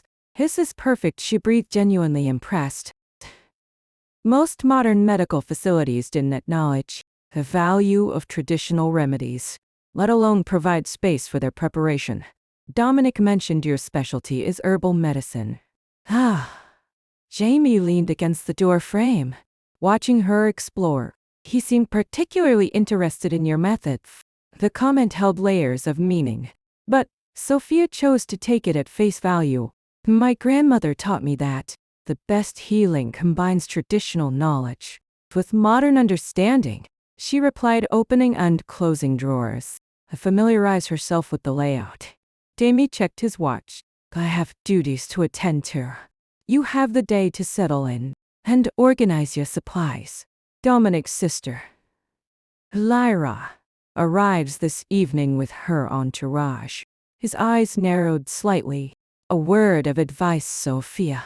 Lyra is protective of her brother. She'll be curious about the new human healer he's brought into their territory. The emphasis on human was barely perceptible. It sent a chill down Sophia's spine. I understand, she said carefully. I'll make sure I don't overstep. Jaime nodded once, then left her alone in the medical facility. Sophia released a breath. She hadn't realized she was holding. Jaime suspected something. Not necessarily that she was half-wolf. That she wasn't what she claimed to be. She would need to be exceptionally careful around him. Strong beta smart. But Alpha trusts us, her wolf supplied done helpfully. That's the problem, Sophia muttered. Why does the Alpha trust us? After unpacking her medical supplies and arranging them to her satisfaction, Sophia returned to her suite with the door safely locked. Or she removed several small cloth pouches from a hidden compartment in her suitcase. Her grandmother had created these protective charms decades ago, teaching Sophia to refresh them. Each contained a mixture designed to mask wolf scent and presence, especially during vulnerable times like sleep. Sophia placed one beneath her mattress, another over the doorway window, and a third near the bathroom sink. She closed her eyes, whispering the words her grandmother had taught her, a mixture of Spanish and ancient wolf tongue that activated the charms. Soft glow emanated briefly from each pouch. Before fading, Sophia felt the protective energy settle round the room. Like a cocoon, that should help, she murmured, stroking the final charm before tucking it into her pocket. Emergency protection to carry with her. Her preparations complete, Sophia found herself drawn to explore the grounds. The morning sun had given way to scattered clouds, creating perfect spring weather. She changed into more comfortable clothing, jeans and a light sweater, before venturing outside. The formal gardens nearest the manor gave way to more natural landscaping. As she wandered farther from the building, a perfectly maintained trail led into the surrounding forest, and Sophia followed it, inhaling the scents of pine and earth.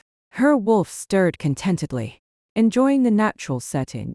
After too long confined to town, the trail branched. Then Sophia hesitated before choosing the path that seemed to loop back toward the manor. As she rounded a curve, the sound of exertion, grunts, impact, then the occasional sharp command reached her ears. Curiosity drew her forward until she reached the edge of a clearing. She froze at the sight before her.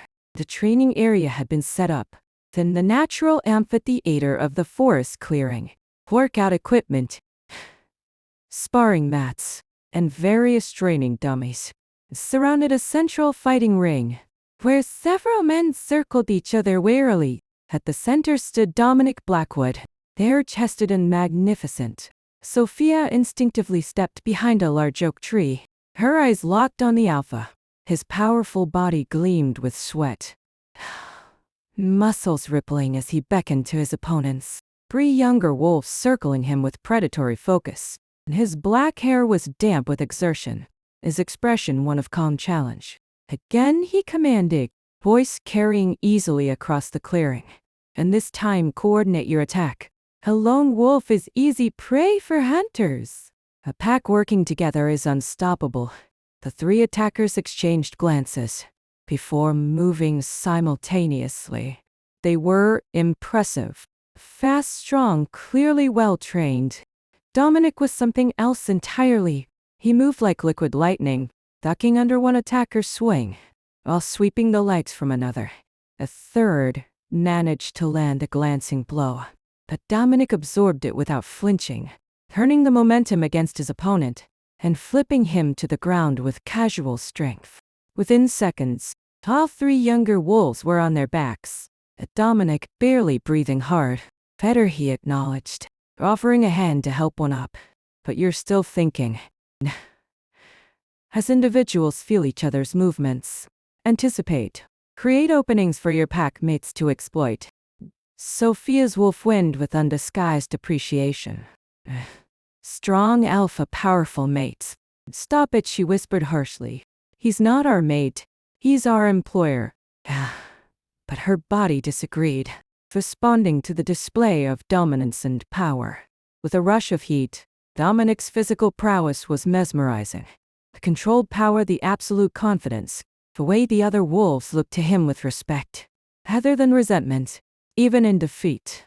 As if sensing her gaze, Dominic suddenly stiffened, his head turning in her direction. Sophia pressed herself against the tree trunk, heart pounding. Had he caught her scent? Impossible with her protective herbs. Yet, he was staring directly at her hiding place. Nostrils flared. Her wolf surged forward without warning, responding to his attention with a submissive, whine that nearly escaped her throat. Sophia clamped a hand over her mouth, shocked at her wolf's behavior. Never had her inner wolf been so eager to reveal itself, to acknowledge an alpha's dominance. Show him, accept him ours. No, she hissed, fighting for control. Her fingernails lengthened slightly into claws, scraping against the rough bark of the tree. Take 5, Dominic called to his training partners. Still staring toward her position. Hydrate and stretch. We'll run defensive patterns next. As the others moved toward a water station, Dominic started walking directly toward Sophia's hiding place. Panic flared. She couldn't be caught spying on him, where it would raise too many questions. With her wolf so close to the surface, she risked exposing herself completely. Sophia slipped away as silently as possible. Using the trees as cover, she circled wide, rejoining the path farther back, and walked normally as if she'd just arrived. Her heart hammered in her chest as she fought to calm her wolf into pure casual. A twig snapped behind her, enjoying the ground's Miss Vasquez. Sophia turned, feigning surprise at Dominic's sudden appearance.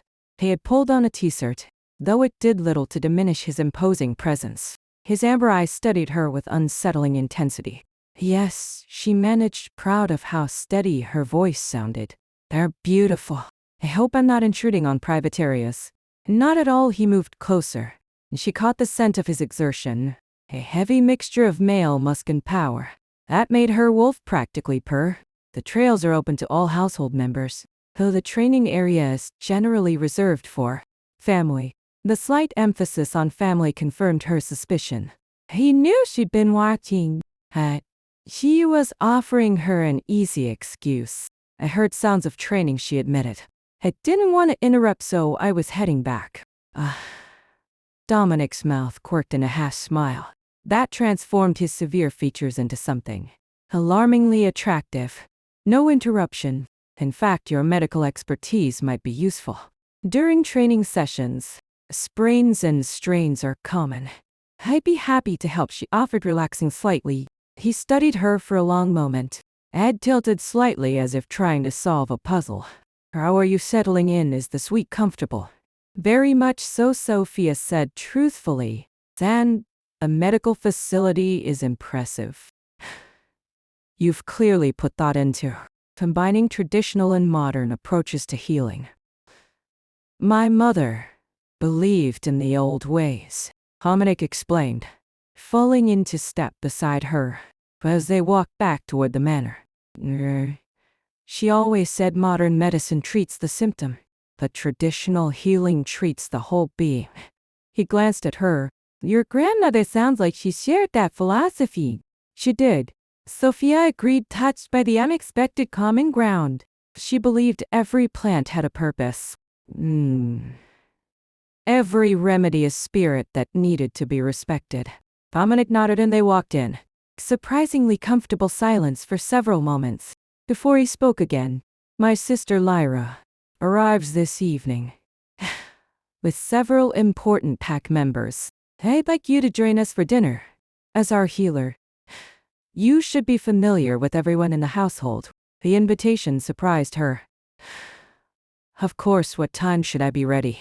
7 dresses, semi-formal. He paused at the garden entrance. And Sophia, don't let Lyra intimidate you. Her bark is worse than her bite. His eyes crinkled with amusement at his own joke. Usually. With that cryptic warning, he turned and headed back toward the training area, leaving Sophia to wonder what exactly she'd gotten herself into. Sophia was arranging her herbal preparations in the medicine room when the door opened. Without warning, she turned to find Dominic standing in the doorway, his expression tight with discomfort. You have a moment, he asked, his normally commanding voice strained. Of course, Sophia immediately shifted into healer mode, noting the rigid way he held himself and how his right arm was positioned carefully against his body. What can I help with? The old wound we discussed yesterday. He closed the door behind him, ensuring their privacy. It's acting up. The admission clearly cost him. Alpha's rarely acknowledged weakness, especially physical pain. Have a seat, she directed, gesturing to the examination table. Let me take a look. Dominic hesitated for a fractional second.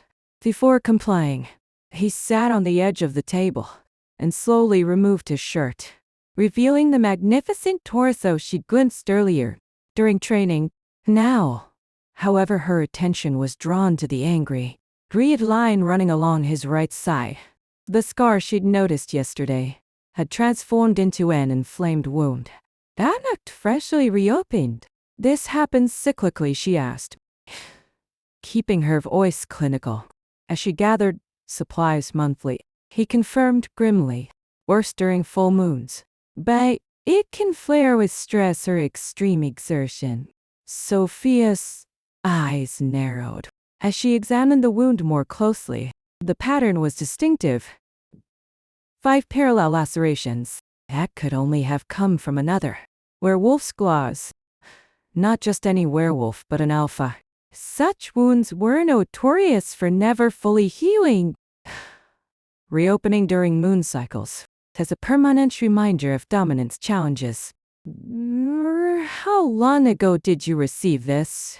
She asked, carefully cleaning the area around the reopened cuts. 7 years he watched her work, his amber eyes tracking her every movement. It doesn't usually reopen this severely, except during full moons. But with the spring moon approaching and additional stressors, it seems to be acting up early. Sophia nodded, understanding the subtext. The arrival of his sister, the pressures of hosting the gathering, and possibly his unexplained reaction to Sophia herself. All contributed to the physical manifestation of his stress. I need to prepare a special salve, she explained, moving to her workbench. The standard treatment I offered yesterday won't be sufficient for this type of wound. She selected several jars of herbs, and measuring precise amounts into a mortar. Sophia worked quickly but methodically, grinding the mixture while adding drops of various tinctures. Her grandmother had taught her this specific recipe for alpha-inflicted injuries, though she'd never had the opportunity to use it before. This contains a higher concentration of wolf's bane, she explained, carefully avoiding looking directly at him. As she mentioned, the herb particularly associated with werewolf healing, combined with comfrey, witch hazel and several other ingredients that help with tissue regeneration. If Dominic was surprised by her knowledge of appropriate treatments for werewolf wounds, he didn't show it. Will it stop the reopening permanently? No, she admitted honestly. Only time and acceptance can fully heal an alpha challenge wound. But this should reduce the inflammation and pain. And with regular application, make the episodes less frequent and severe. She returned to the examination table with the freshly prepared salve. This may sting initially, she warned, holding a small amount on her fingertips. As she reached toward his side, Werewolf stirred anxiously. Ew, Alpha, make better show worth. The unexpected surge of protectiveness nearly broke her concentration. Sophia took a steadying breath before gently applying the salve to the inflamed skin. Dominic hissed sharply at the contact, his muscles tensing beneath her fingers. Then, as the herbs began to work, she felt him gradually relax, the tight lines of pain around his eyes softening. That's remarkable, he murmured, looking down at her hands. Working the salve into his wound, I can actually feel it healing rather than just numbing. Wolf's bane interacts with the body's natural healing processes, Sophia explained carefully, maintaining her clinical demeanor.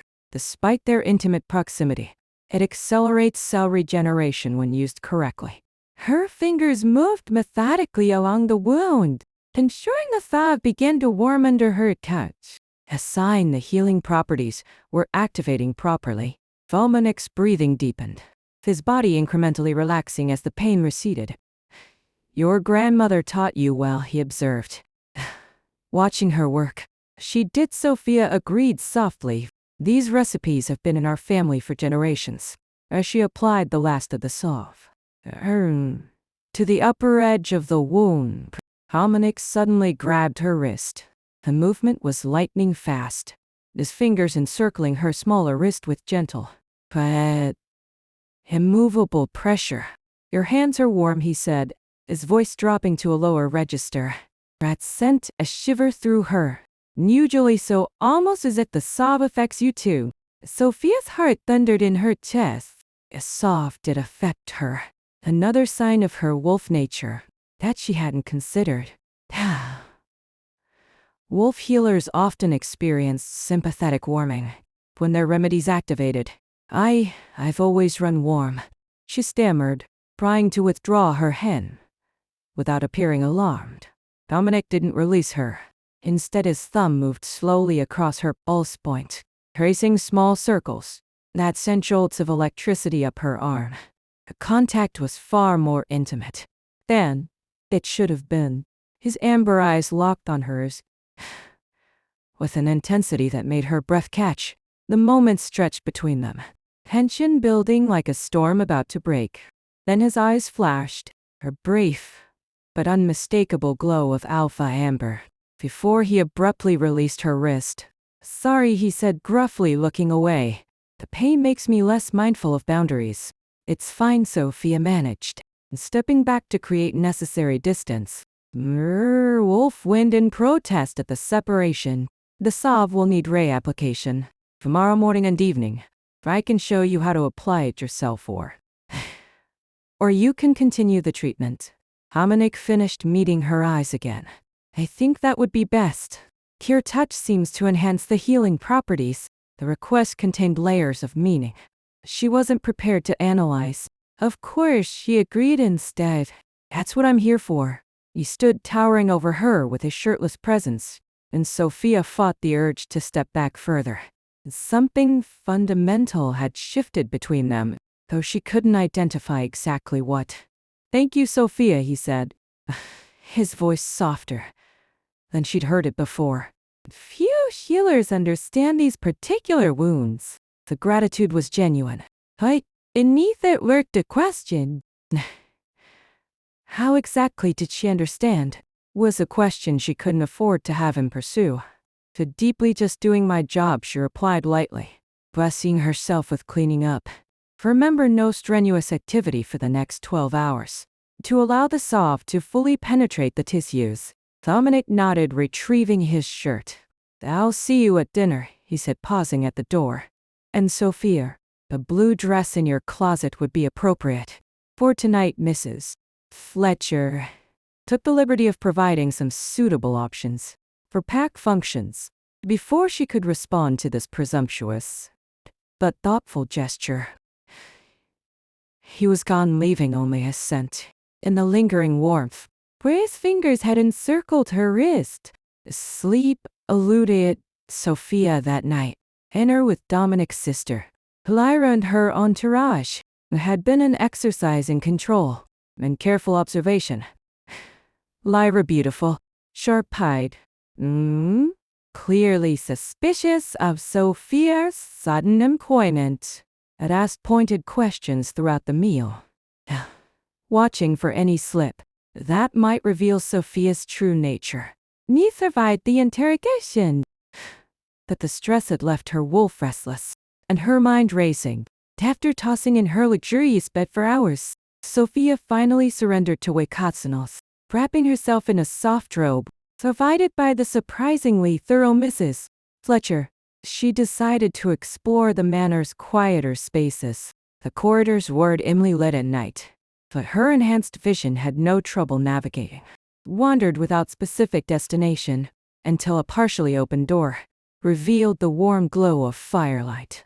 Curious, she peered inside to discover an extensive library. Walls lined with books from floor to ceiling.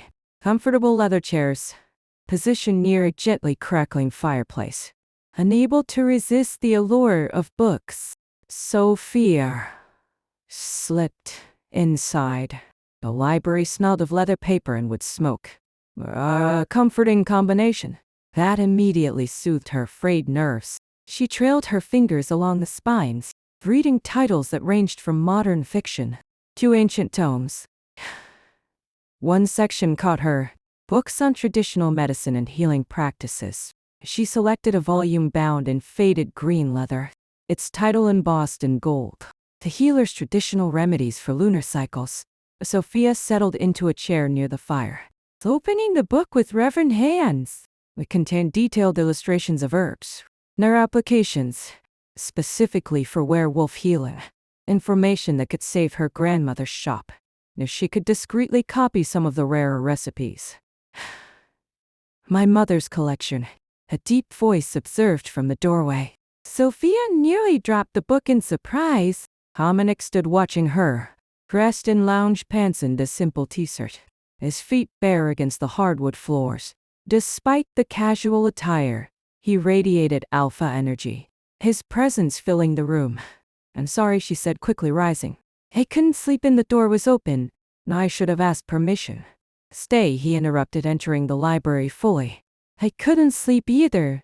The library's open to everyone, though few appreciate the older volumes as you seem to." He moved to a cabinet near the fireplace, removing two crystal glasses and a decanter of amber liquid bourbon. "It might help with sleep." The unexpected offer of shared nightcaps felt dangerously intimate, but refusing seemed equally problematic. "Thank you," she accepted, carefully marking her place in the book. Dominic poured 2 fingers of bourbon into each glass, handing one to her, before settling into the chair opposite hers. The firelight cast his features in golden relief, softening the hard angles of his face. "What keeps you awake?" he asked, sipping his bourbon. "First night in a new place." Partly, she admitted. "Enjoying the smooth burn of the expensive alcohol. And meeting so many new people at once." "Your sister is formidable." A smile tugged at his lips. "Lyra has always been protective, especially since..." He stopped swirling the liquid in his glass. "Since your injury," Sophia guessed softly. Dominic's eyes lifted to hers, surprise evident. "You're observant?" "Yes." "Since the challenge that gave me this." His hand moved to his side, where she treated him earlier. "Lyra believes I need constant protection, despite evidence to the contrary."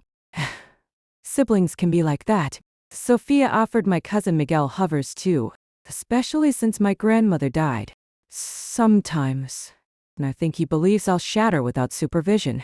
But you haven't," Dominic observed. "You've maintained your independence, your business. That takes strength." A unexpected compliment warmed her. "More than the bourbon." "Your wound," she said, changing the subject before emotion overcame her. "He mentioned it was 7 years old, a challenge fight." Dominic studied her for a long moment, as if deciding how much to reveal.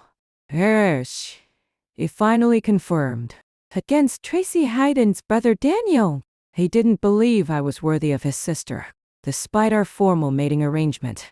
The casual mention of werewolf mating should have alarmed her. But Sophia was too intrigued by this glimpse into his past. "You won the challenge at a cost." Dominic acknowledged, his expression darkening. "The victory cemented my position as alpha. But the relationship with Tracy was damaged. Her brother never accepted the outcome. Eventually. Tracy chose family loyalty over our bond." He drained his glass. "She's mated to a rival alpha now." The pain in his voice was carefully controlled, but unmistakable. "I'm sorry," Sophia said sincerely. "Betrayal by those we trust. That's deeper than any physical wound." Something in her tone caught his attention. "You speak from experience." It wasn't a question, but Sophia found herself answering anyway. "My fiancé 3 years ago. He couldn't accept certain aspects of my family. Traditions, my connection to my grandmother's teachings." She stared into the fire, a half-truth bitter on her tongue. "He wanted me to be someone I'm not, to abandon parts of myself I couldn't change." "Then he was a fool," Dominic said quietly. Sophia looked up, Startled by the conviction in his voice, Dominic was watching her intently, his amber eyes reflecting firelight. In something deeper and understanding that transcended their brief acquaintance. We can't change our essential nature, he continued, setting his empty glass aside. Denying it only leads to pain. The true strength comes from embracing who and what we are, all aspects, even those others might fear or misunderstand. The word struck her with surprising force, resonating with her lifelong struggle to reconcile her dual nature. Is that what you've done? Embraced all aspects of yourself? Dominic's smile held a hint of sadness. And still working on it. Being alpha means showing only certain facets to the strength, certainty, power. The doubt, the vulnerability, those remain private. Yet, you're sharing them with me, Sophia observed softly. Yes, he seemed almost surprised by the realization. I am the admission hung between them, creating an intimacy neither had expected. Sophia felt drawn to him not just physically, though that pull remained undeniably powerful. But on a deeper level, they shared similar wounds, similar responsibilities, similar struggles to balance duty with personal truth. It's strange, Dominic said, breaking the silence. I feel as if I've known you longer than a day. As if we've met before in some other time or place. I know what you mean, Sophia admitted, unable to deny the connection growing between them. Dominic leaned forward, his gaze intensifying. Were you really Sophia Vasquez? What brings you to my territory? My home when everything about you suggests. You guard your independence fiercely. The directness of the question caught her off guard. Well, I told you my shop is in financial trouble. I need the money your position offers. That's true, he acknowledged. But it's not the complete truth, is it? Panic fluttered in her chest. Had he seen through her deception already? I don't know what you mean. Dominic studied her for a long moment, then unexpectedly retreated. Perhaps neither of us is ready for complete truths yet. He stood gathering their empty glasses. It's late and tomorrow will be demanding. Lyra's brought several unmated females from her pack, all eager to make an impression. Before the spring moon gathering, the casual mention of unmated females sent an unexpected spike of jealousy through Sophia, her wolf-bristle possessive lie, startling her with its vehemence. Ours, not theirs, ours. I should get some sleep, she agreed. Rising quickly to mask her reaction. Thank you for the bourbon and for sharing your mother's library. As she moved toward the door, Dominic spoke again. Sophia, his voice stopped her. Whatever brought you here?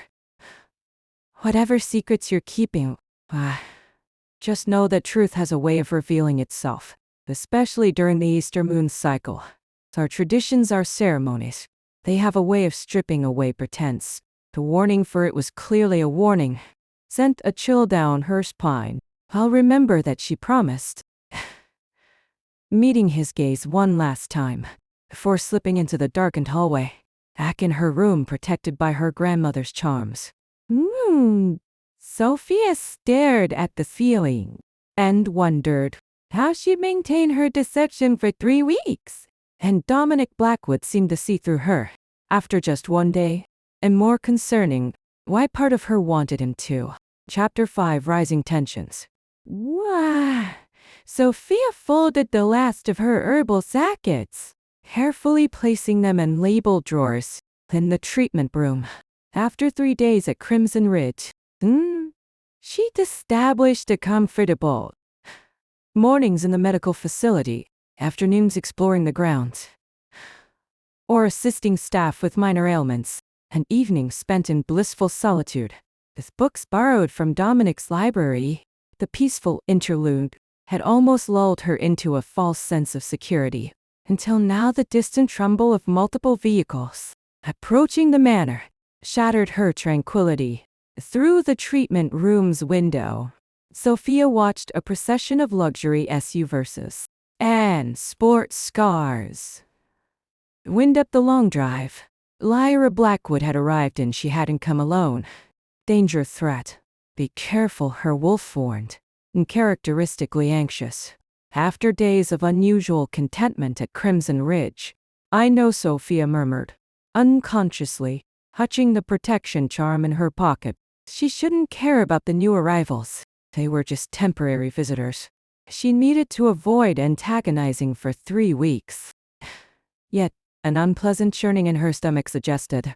Otherwise, despite her better judgment, Sophia found herself moving through the manor, toward a second-floor window. How?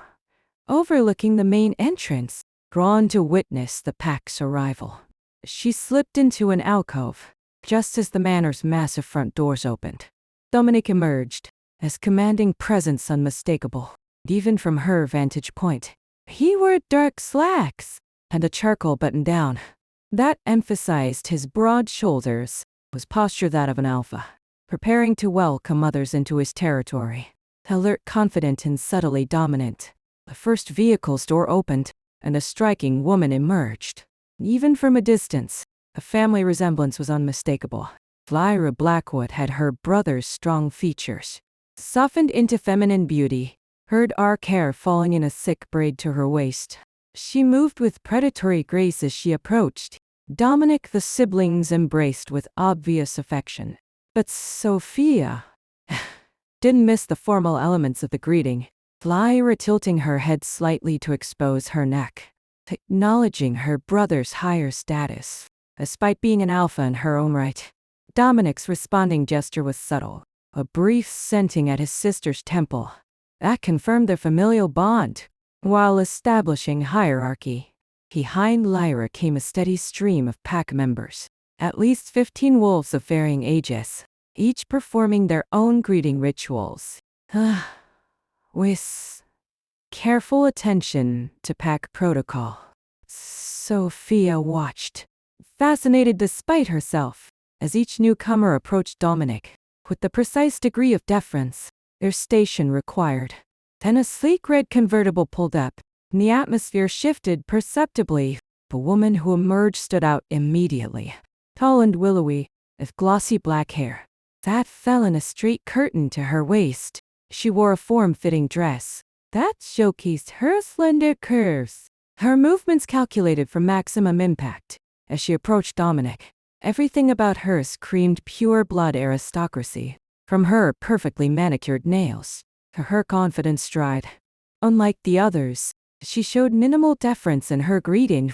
Instead, she placed both hands on Dominic's chest, before rising on tiptoes, to brush her cheek against his, in a lingering caress that was far more intimate than pack protocol demanded. Sophia's wolf bristled with unexpected jealousy as the woman pressed herself against Dominic's body, deliberately marking him with her scent. Wrong female, not worthy. Not ours. The vehemence of her wolf's response startled Sophia. She had no claim on Dominic, no reason for jealousy. Yet, her fingers had curled into claws. Her breathing quickened with territorial rage. She had no right to feel. Dominic's response to the woman seemed polite. That reserved, his body language subtly creating distance, even as he performed the expected greeting. Was that relief? Sophia felt. She had no time to analyze the inappropriate emotion. Interesting view. The voice from behind made Sophia jump. Barely suppressing a startled yelp, she turned to find Lyra Blackwood, standing in the corridor. Arms crossed and eyes narrowed with suspicion? How had she gotten inside so quickly? Sophia hadn't even seen her way into the manor. Miss Blackwood, Sophia acknowledged, trying to mask her surprise. I was just familiarizing myself with the estate layout. The lie sounded weak even to her own ears. Lyra's nostrils flared slightly, sending the air around Sophia. With no pretense of subtlety, her eyes the same amber as her brother's but sharper, more calculating, studied Sophia with predatory focus. You must be the new Sheila. My brother hired human, I'm told. The emphasis on human carried obvious skepticism. Sophia Vasquez. She confirmed with a professional smile, extending her hand. It's a pleasure to meet you. Your brother speaks highly of you. Leah ignored the outstretched hand, stepping closer instead. Does he? How interesting. He's mentioned you as well quite extensively, in fact. Her sparkling movement mimicked her brother's predatory pattern. A human herbalist with unusually effective remedies. Very convenient timing. Sophia maintained her composure, despite the clear challenge. I am grateful for the opportunity to serve your family during your stay. If you have any medical needs, please don't hesitate to ask. Oh, I'm sure we'll be seeing plenty of each other, Lyra replied, with a smile that contained more warning than welcome. Dominic has arranged for you to join our dinner tonight. A special honor for staff. A dismissive emphasis stung more than it should have. I look forward to it. Hey, or stepped closer, invading Sophia's personal space in a deliberate dominance display. One thing you should know about werewolves, Ms. Vasquez. She said softly, dropping all pretense. We value honesty above all else. Deception in a pack is dangerous, especially during Easter season when emotions run high. Before Sophia could respond, Lyra's attention shifted to someone approaching. Down the hallway, a stunning woman from the red convertible. Victorial Ira greeted her, tone warming slightly. I see you've made yourself at home already. Victoria's cool gaze assessed Sophia from head to toe, dismissing her in an instant. Is this the human healer Dominic mentioned? Her voice carried the cultured tones of old money and older bloodlines. Sophia Vasquez. Lyra confirmed. Sophia, this is Victoria Chen from the Silver Lake Pack, one of our most distinguished guests. For the Spring Moon Gathering. A pleasure, Sophia said politely. Victoria's smile didn't reach her eyes. Charmed, I'm sure. How unusual for Dominic to bring a human into the household, especially during such an intimate pack celebration. My brother has always had unconventional ideas, Lyra replied, exchanging a loaded glance with Victoria. We should let Ms. Vasquez return to her duties. I'm sure she has herbs to arrange or something. Equally fascinating. The dismissal was unmistakable. Sophia nodded respectfully and turned to leave, feeling their eyes boring into her back. With every step, her wolf, typically so submissive with pure blood, snarled defensively. Danger, watch females protect position. Sophia couldn't help but agree. She'd expected challenges at Crimson Ridge, but the territorial female wolves presented a threat she hadn't fully anticipated. Particularly Victoria, whose interest in Dominic was as obvious as the danger she posed to Sophia's. Secret Sophia smoothed the front of her dress for the 10th time, scrutinizing her reflection in the mirror. The blue dress Dominic had suggested fit perfectly, its modest neckline and knee-length hem, striking a balance between formality and approachability. She left her dark hair loose around her shoulders and applied minimal makeup, aiming to blend in, rather than stand out among the pack members. Of course, being the only presumed human at a werewolf dinner party made blending in somewhat challenging. She touched the protection charm tucked discreetly into her bra, reinforcing its magic with a whispered incantation. The herbs she bathed in should mask her wolf scent. Extra precautions couldn't hurt. Not with so many pure bloods in attendance, including Lyra's openly suspicious gaze. A soft knock at her door announced Mrs. Fletcher. Everyone's gathering for pre-dinner drinks. In the great hall. Dear, the housekeeper said kindly, shall I escort you? Thank you, Sophia replied gratefully, appreciating the human ally in this wolf-filled territory. As they walked, Mrs. Fletcher offered quiet advice. Victoria Chen has been angling to become Mr. Blackwood's mate for years. Her family and his have ancient ties. Her presence during the spring moon isn't coincidental. A woman's knowing look suggested she understood more about werewolf politics than her human status implied. I'm just the healer, Sophia reminded her. trying to ignore the uncomfortable twist in her stomach at this confirmation of Victoria's intentions. Mrs. Fletcher's smile contained unexpected sympathy. Of course, dear, and don't be surprised if the young lady marks her territory rather obviously. Tonight, the warning proved prescient. The moment Sophia entered the great hall, she encountered a tableau of werewolf hierarchy on full display. Dominic stood near the massive stone fireplace, commanding attention without effort, in a tailored, dark suit that emphasized his powerful build. Around him, pack members had arranged themselves in unconscious patterns, reflecting their higher-ranked wolves closer to the alpha, lower-ranked maintaining respectful distance. And at Dominic's right hand stood Victoria, looking stunning, in a deep, green dress that complemented her porcelain skin. She had positioned herself precisely where Luna would stand, a statement not lost on anyone present. Jaime noticed Sophia first, breaking away from a conversation to approach her. Good evening, he greeted. His formal tone softened slightly. After days of working together, let me introduce you to our guests. Thank you, Sophia murmured, accepting the lifeline. She kept her posture carefully, non-threatening as Jamie led her through the room, introducing her to pack members. With practiced ease, she maintained the delicate balance required of her, presumed respectful without being submissive, friendly without being overly familiar. With each wolf, she kept her eyes slightly lowered. Careful not to make direct eye contact. That might be misconstrued as challenge. The strategy worked until Jamie brought her to Dominic. Sophia, Dominic greeted, his deep voice sending an involuntary shiver down her spine. I'm glad you could join us. Despite her best intentions, her eyes lifted to meet his. The connection was immediate and disconcerting. That same electric current that had flowed between them since their first meeting. His amber gaze held hers for a beat too long. Something unreadable flickering in their depths.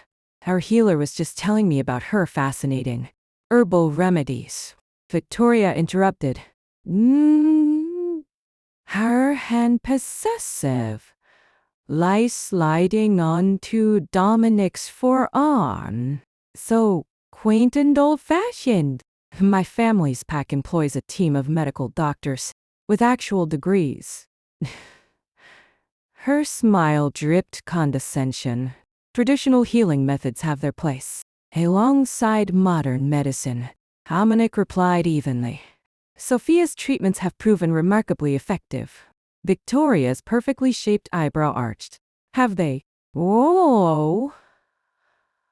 How interesting that you've had occasion to sample them.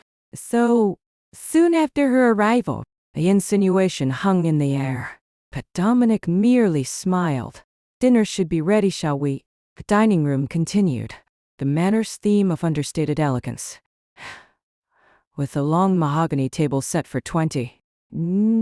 Sophia found herself seated between Jaime and an elderly pack member named Mara, while Dominic took his place at the head of the table, with Victoria positioned strategically at his right, the Luna's traditional seat.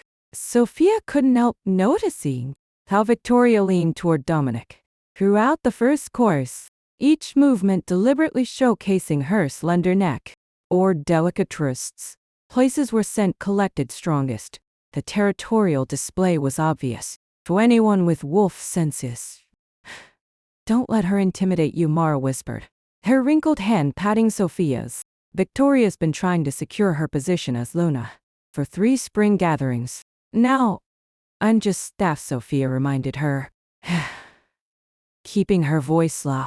Their pack politics don't concern me.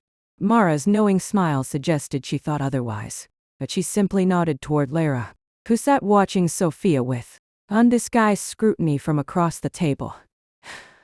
Miss Vasquez, Lyra called, raising her voice, just enough to draw the table's attention.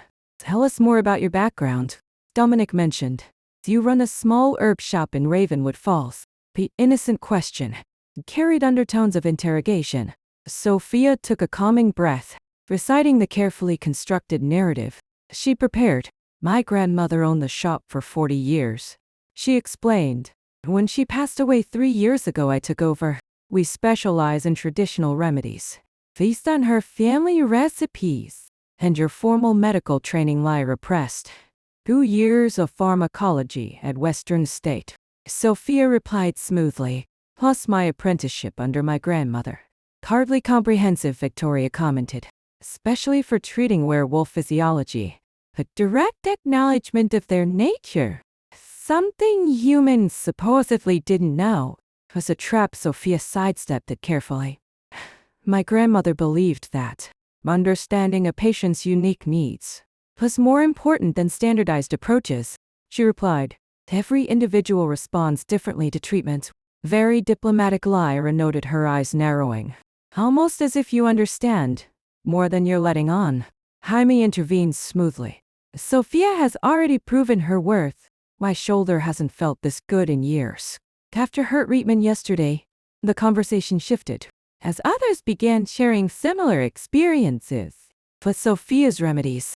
But she remained acutely aware of Lyra's continued observation. Throughout the meal, she caught Dominic watching her as well, his attention repeatedly drawn to her. Despite Victoria's increasingly obvious attempts to capture it, by the time dessert arrived, Sophia had catalogued numerous pack dynamics.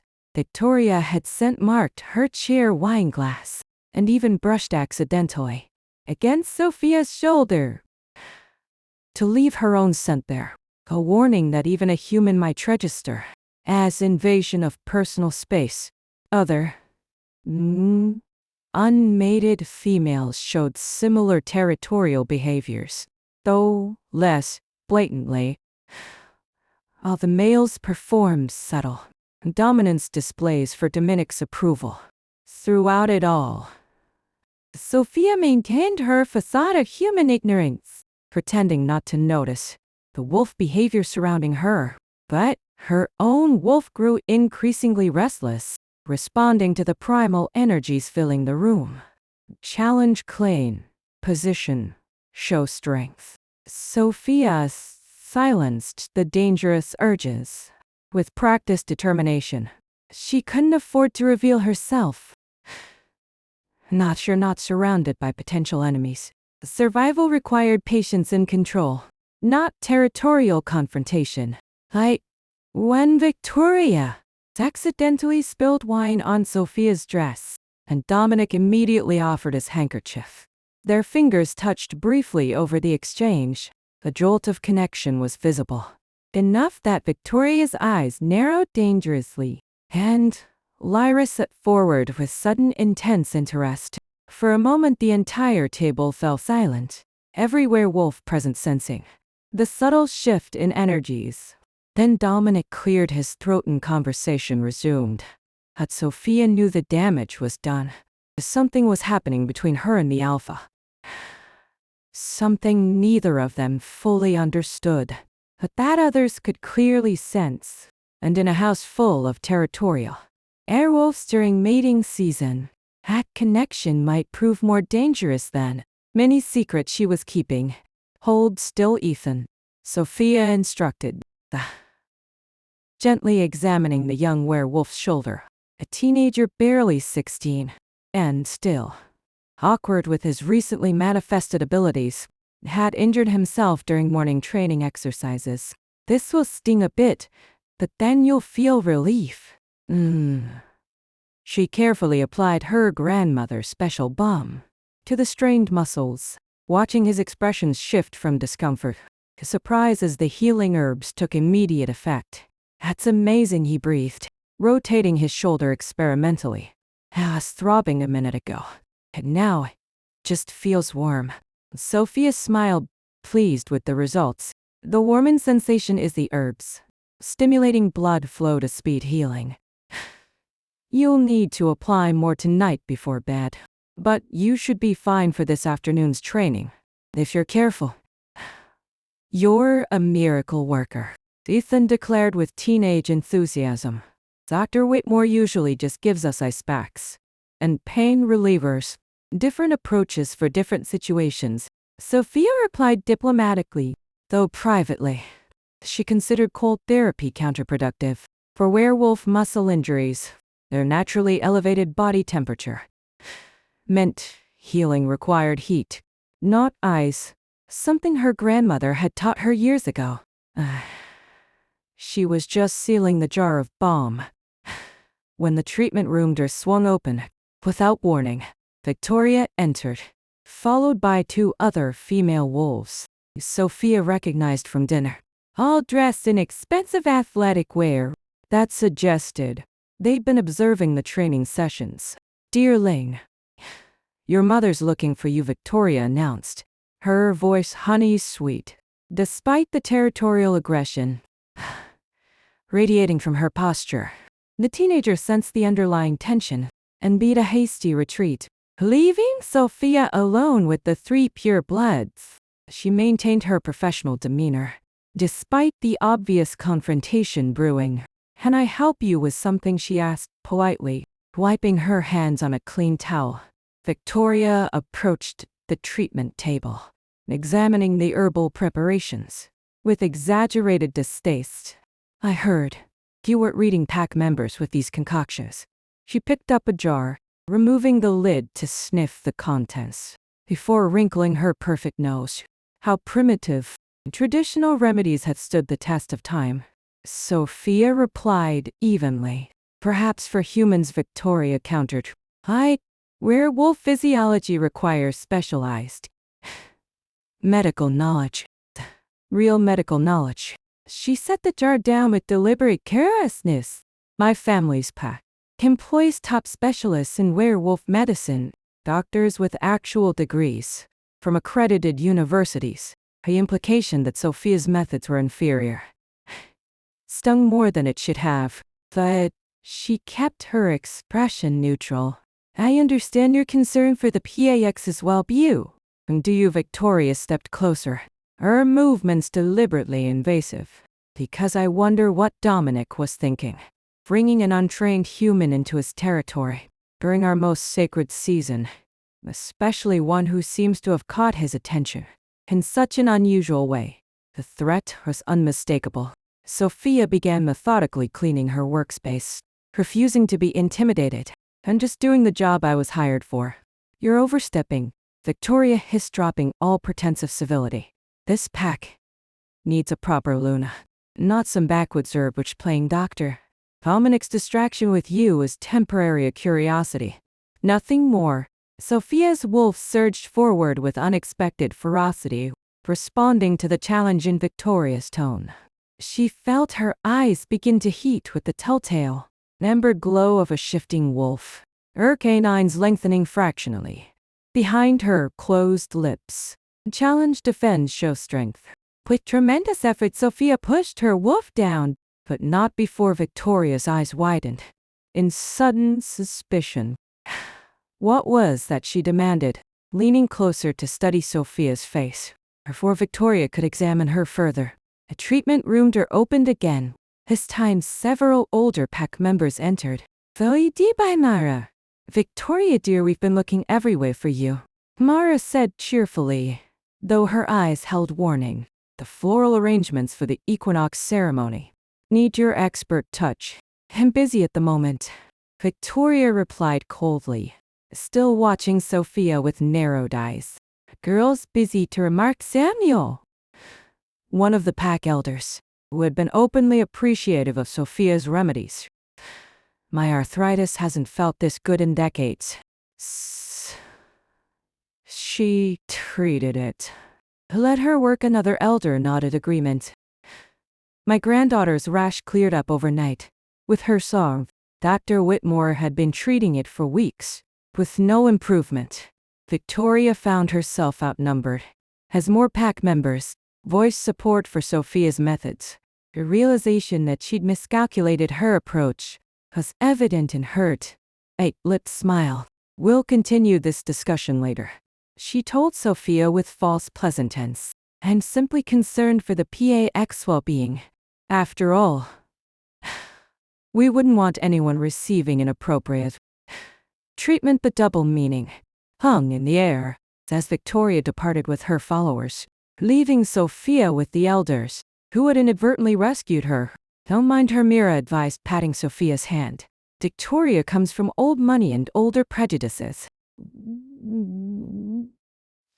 Her family believes traditional methods beneath them. Thank you for your intervention, Sophia said sincerely, still struggling to calm her agitated wolf. Her hands trembled slightly as she arranged her herb jars. Your remedies work, Samuel stated matter-of-factly. That's all that matters to most of us. As they discussed various treatments, Sophia gradually regained her composure. Her confrontation had been closer, and she cared to admit. Another moment, and she might have revealed her true nature. In the worst possible way. She was just seeing the elders out when she felt it. That distinctive prickle of awareness that heralded Dominic's presence. Seconds later, he appeared in the doorway, his expression concerned. Is everything all right? He asked, scanning the room as if searching for threats. I felt something. Felt what her wolf's sneer emergence. The territorial confrontation. That he had sensed. Anything at all from across the manor was disturbing. Suggesting a connection between them that transcended normal alpha awareness. Just a minor disagreement about treatment approaches. Sophia explained carefully. Victoria has strong opinions about modern versus traditional medicine. Dominic's jaw tightened. Victoria should remember her place as a guest in this territory. It's fine, Sophia assured him, though her still racing heart suggested otherwise. Cultural differences are to be expected. He studied her face with unnerving intensity. Or pale, did she threaten you? Not explicitly. Sophia busied herself, organizing supplies to avoid his penetrating gaze. Territorial behavior is natural. During important gatherings, isn't it the statement, revealing more familiarity with werewolf dynamics than a human should possess, slipped out before she could catch herself. Dominic's eyes narrowed fractionally. Yes, he agreed slowly, especially during the spring moon, but that doesn't excuse poor hospitality towards someone. Under my protection, a possessive note in his voice sent a shiver of awareness through her. Her wolf, still unsettled from a confrontation with Victoria, responded with pleasure to his protective stance. Alpha protects values as Sophia's worth. I appreciate your concern, Sophia said, fighting to keep her voice steady. But I can handle myself. I know you can. His expressions often unexpectedly. You're stronger than they realize. The comment hit closer to home than he could know. Before she could respond, Jamie appeared behind Dominic. There's an issue with the equinox preparations. That needs your attention, informed his alpha, giving Sophia a brief nod of acknowledgement. Dominic seemed reluctant to leave, his gaze lingering on Sophia. We'll continue this discussion later, he said, the promise in his voice both reassuring and unsettling. After both men departed, Sophia sank into her chair, finally allowing herself to process how narrowly she'd avoided disaster. Victoria's suspicion was dangerous, but Dominic's inexplicable awareness of her distress posed an equally troubling. What kind of connection was forming between them, and how would it affect her? Carefully constructed deception. The next afternoon found Sophia in the manor's great hall, surrounded by Easter decorations unlike any she'd seen before. Traditional pastel eggs and rabbits, mingled with ancient pagan symbols. Moon phases painted in silver. Wolf silhouettes carved from wood. And complicated wreaths, woven with specific herbs and flowers. Mrs.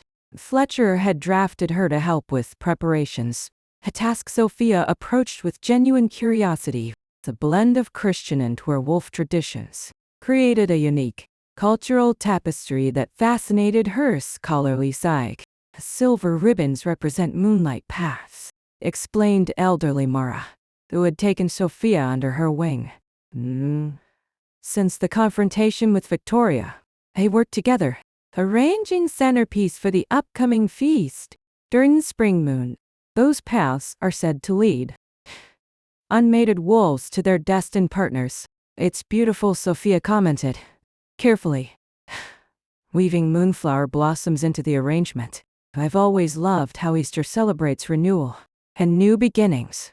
For werewolves, it's more than that, Mara continued, her gnarled fingers deftly plaiting silver cord. Spring moon marks the height of mating season, when wolves are most receptive to forming permanent bonds. The Easter timing is no coincidence. Both celebrate fertility and new life. Sophia nodded, remembering her grandmother's teachings about how werewolf traditions had been deliberately aligned with human holidays. As camouflage during centuries of persecution, the fertility hunt was the centerpiece of our celebration. Mara continued, lowering her voice conspiratorially. It happens the night before Easter, Sunday when the moon is fullest. Fertility hunt, Sophia inquired. She had a growing suspicion about the ritual's nature. Mated wolves chase each other through the forest, under moonlight, Mara explained, eyes twinkling with remembered excitement. Females establish a head start, males pursue. If a male catches a female, they spend time alone together to see if compatibility exists. Sometimes it leads to mating bonds, sometimes just a pleasant companionship. She chuckled. I met my herald during a fertility hunt 60 years ago. Caught him actually, which scandalized everyone. Sophia laughed despite her growing unease.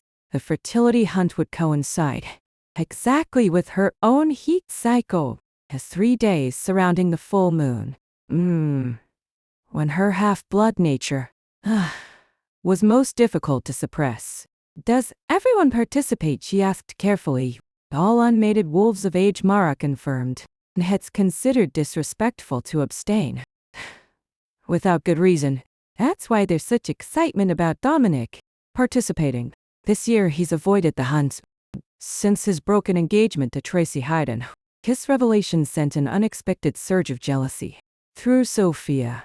His thought of Dominic pursuing Victoria or other females through moonlit forests created a possessive response. She had no right to feel wrong. Sure, chase us. Only us, her wolf's vehemence startled her. She'd never experienced such possessiveness before.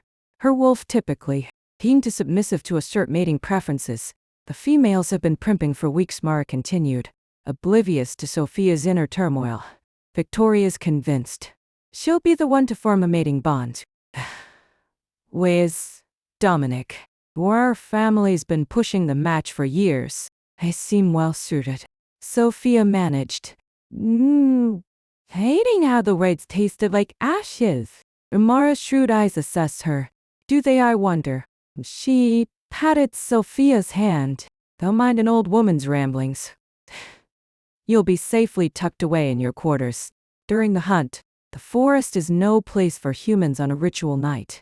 A reminder of her supposed humanity brought Sophia back to reality. She needed to focus on surviving the full moon without exposing herself, not worrying about whom Dominic might pursue. During werewolf mating rituals, she was arranging the last centerpiece when the man himself entered the great hall. Dominic moved with that fluid grace that marked him as predator, but despite his tailored business attire, his presence immediately commanding attention from everyone present. He approached Sophia and Mara, his expression warming as he examined their work. The arrangements are beautiful, he commented. You have a natural eye for our traditions, Sophia. Mara's an excellent teacher, she deflected, ignoring the flutter in her stomach at his proximity. May I borrow our healer for a moment? He asked Mara, who nodded with a knowing smile. That made Sophia nervous. Dominic ED'd her to a quieter quarter of the hall. I wanted to apologize for Victoria's behavior yesterday, he said, his voice pitched low for privacy. It's been addressed. That wasn't necessary, Sophia assured him. Cultural differences are inevitable. It wasn't a cultural difference, he countered. It was territorial aggression, and it's inappropriate for someone under my protection. Here it was again, that possessive note, that sent warmth spreading through her. Sophia struggled to maintain professional distance. The Easter preparations are fascinating, she commented, changing the subject. Mata was explaining the fertility hunt tradition. A flash of something. Embarrassment and anticipation crossed Dominic's features. An ancient custom, he acknowledged. Not particularly relevant to your duties, though. Actually, it might be, Sophia replied carefully. If I'm to provide proper medical support, I should understand all activities that might result in injuries. Her other medical needs. His lips twitched at her diplomatic phrasing.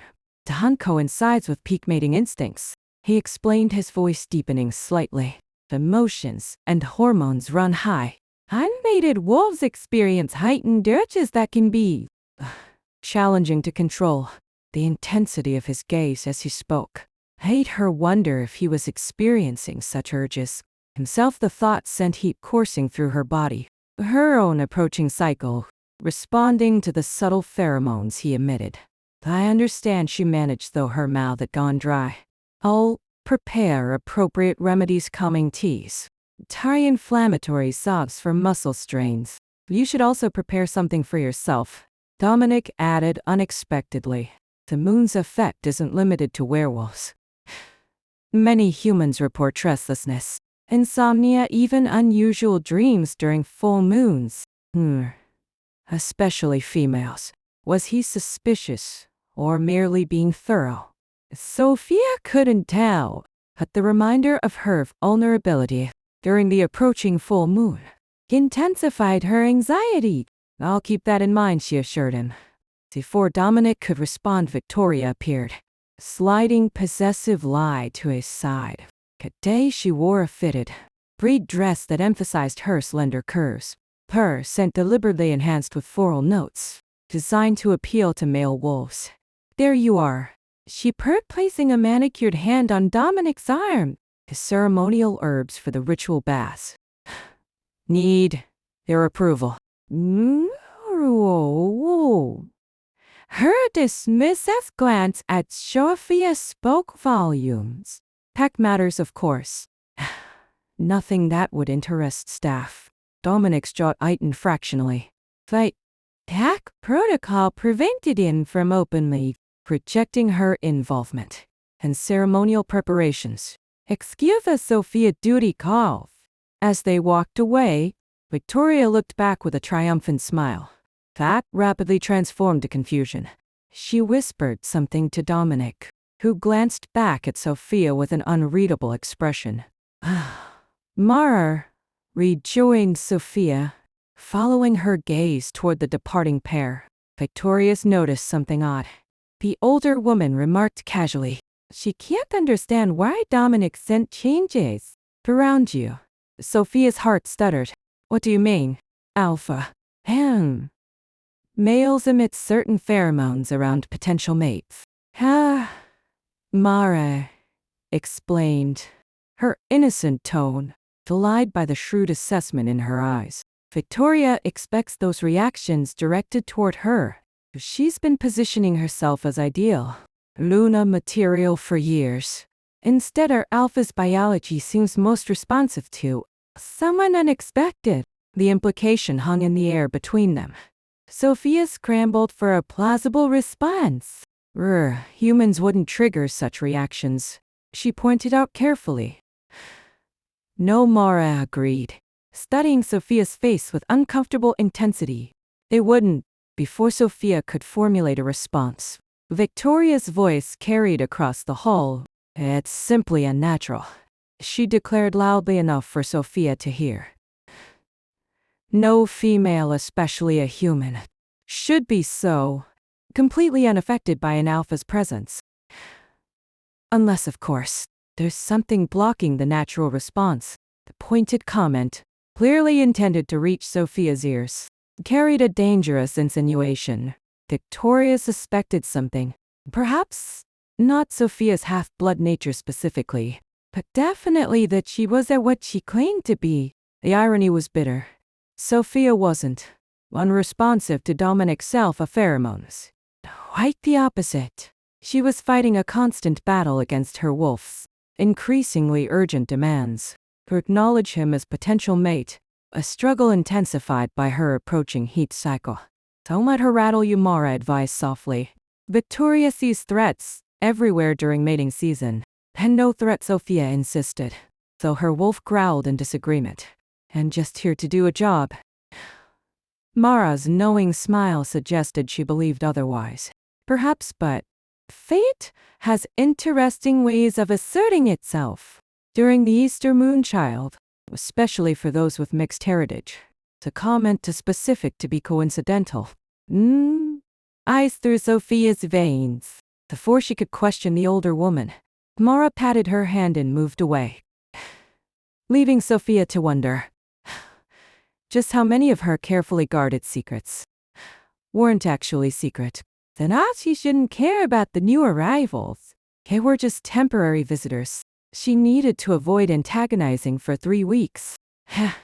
Yet an unpleasant churning in her stomach suggested otherwise, despite her better judgment. Sophia found herself moving through the manor. Through a second floor window, overlooking the main entrance, drawn to witness the pack's arrival. She slipped into an alcove, just as the manor's massive front doors opened. Dominic emerged, his commanding presence unmistakable, even from her vantage point. He wore dark slacks and a charcoal button-down that emphasized his broad shoulders, his posture that of an alpha, preparing to welcome others into his territory. Alert, confident, and subtly dominant. The first vehicle's door opened, and a striking woman emerged, even from a distance. The family resemblance was unmistakable. Lyra Blackwood had her brother's strong features, softened into feminine beauty, her dark hair falling in a thick braid to her waist. She moved with predatory grace as she approached Dominic. The siblings embraced with obvious affection, but Sophia didn't miss the formal elements of the greeting. Lyra tilting her head slightly to expose her neck, acknowledging her brother's higher status, despite being an alpha in her own right. Dominic's responding gesture was subtle, a brief scenting at his sister's temple. That confirmed their familial bond. While establishing hierarchy, behind Lyra came a steady stream of pack members. At least 15 wolves of varying ages, each performing their own greeting rituals, with careful attention to pack protocol. Sophia watched fascinated despite herself, as each newcomer approached Dominic with the precise degree of deference their station required.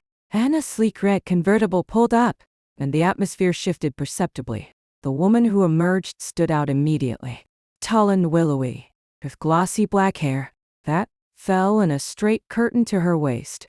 She wore a form-fitting dress that showcased her slender curves, her movements calculated for maximum impact. As she approached Dominic, everything about her screamed pure-blood aristocracy. From her perfectly manicured nails to her confident stride. Unlike the others, she showed minimal deference in her greeting. Instead, she placed both hands on Dominic's chest before rising on tiptoes to brush her cheek against his, and a lingering caress that was far more intimate than PAC protocol demanded. Sophia's wolf bristled with unexpected jealousy as the woman pressed herself against Dominic's body, deliberately marking him with her scent. Wrong female, not worthy. Not ours. The vehemence of her wolf's response startled Sophia. She had no claim on Dominic, no reason for jealousy. Yet her fingers had curled into claws. Her breathing quickened with territorial rage. She had no right to feel. Dominic's response to the woman seemed polite, but reserved, his body language subtly creating distance, even as he performed the expected greeting. Was that release Sophia felt? She had no time to analyze the inappropriate emotion. Interesting view. A voice from behind made Sophia jump, barely suppressing a startled yelp. She turned to find Lyra Blackwood, standing in the corridor, Arms crossed and eyes narrowed with suspicion. How had she gotten inside so quickly? Sophia hadn't even seen Hooray enter the manor. Ms. Blackwood. Sophia acknowledged, trying to mask her surprise. I was just familiarizing myself with the estate layout. The lie sounded weak even to her own ears. Iris. Nostrils flared slightly, scenting the air around Sophia. With no pretense of subtlety. Her eyes the same amber as her brother's but sharper. More calculating, studied Sophia with predatory focus. You must be the new healer my brother hired. Human, I'm told. The emphasis on human carried obvious skepticism. Sophia Vasquez. She confirmed with a professional smile, extending her hand. It's a pleasure to meet you. Her brother speaks highly of you. Lyra ignored the outstretched hand, stepping closer instead. See how interesting. He's mentioned you as well, quite extensively in fact. Her circling movement mimicked her brother's predatory pattern. A human herbalist with unusually effective remedies. Very convenient timing. Sophia maintained her composure, despite the clear challenge. I'm grateful for the opportunity to serve your family during your stay. If you have any medical needs, please don't hesitate to ask. Her? I am sure we'll be seeing plenty of each other. Lyra replied, with a smile that contained more warning than welcome.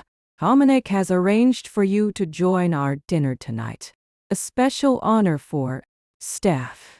The dismissive emphasis stung more than it should have. I look forward to it. Lyra stepped closer, invading Sophia's personal space in a deliberate dominance display.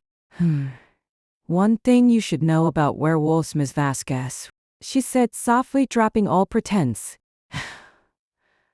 We value honesty above all else. Deception in a pack is dangerous, especially during Easter season, when emotions run high.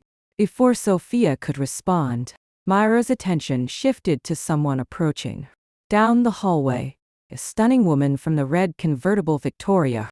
Lyra greeted her, own warming slightly. I see you've made yourself at home already. Victoria's cool gaze assessed Sophia from head to toe, dismissing her in an instant. Is this the human healer Dominic mentioned? Her voice carried the cultured tones of old money and older bloodlines. Sophia Vasquez. Lyra confirmed. Sophia, this is Victoria Chen from the Silver Lake Pack, one of our most distinguished guests for the Spring Moon Gathering. A pleasure, Sophia said politely. Victoria smiled and reached her eyes. Charmed, I'm sure. How unusual for Dominic to bring a human into the household, especially during such an intimate pack celebration. My brother has always had unconventional ideas. Lyra replied, exchanging a loaded glance with Victoria. We should let Ms. Vasquez return to her duties. I'm sure she has herbs to arrange or something. Equally fascinating. The dismissal was unmistakable. Sophia nodded respectfully and turned to leave, feeling their eyes boring into her back. With every step, a wolf, typically so submissive with pure blood, snarled defensively. Danger, watch females protect position. Sophia couldn't help but agree. She'd expected challenges at Crimson Ridge, but the territorial female wolves presented a threat she hadn't fully anticipated, particularly Victoria, whose interest in Dominic was as obvious as the danger she posed to Sophia's secret. Sophia smoothed the front of her dress for the 10th time, scrutinizing her reflection in the mirror.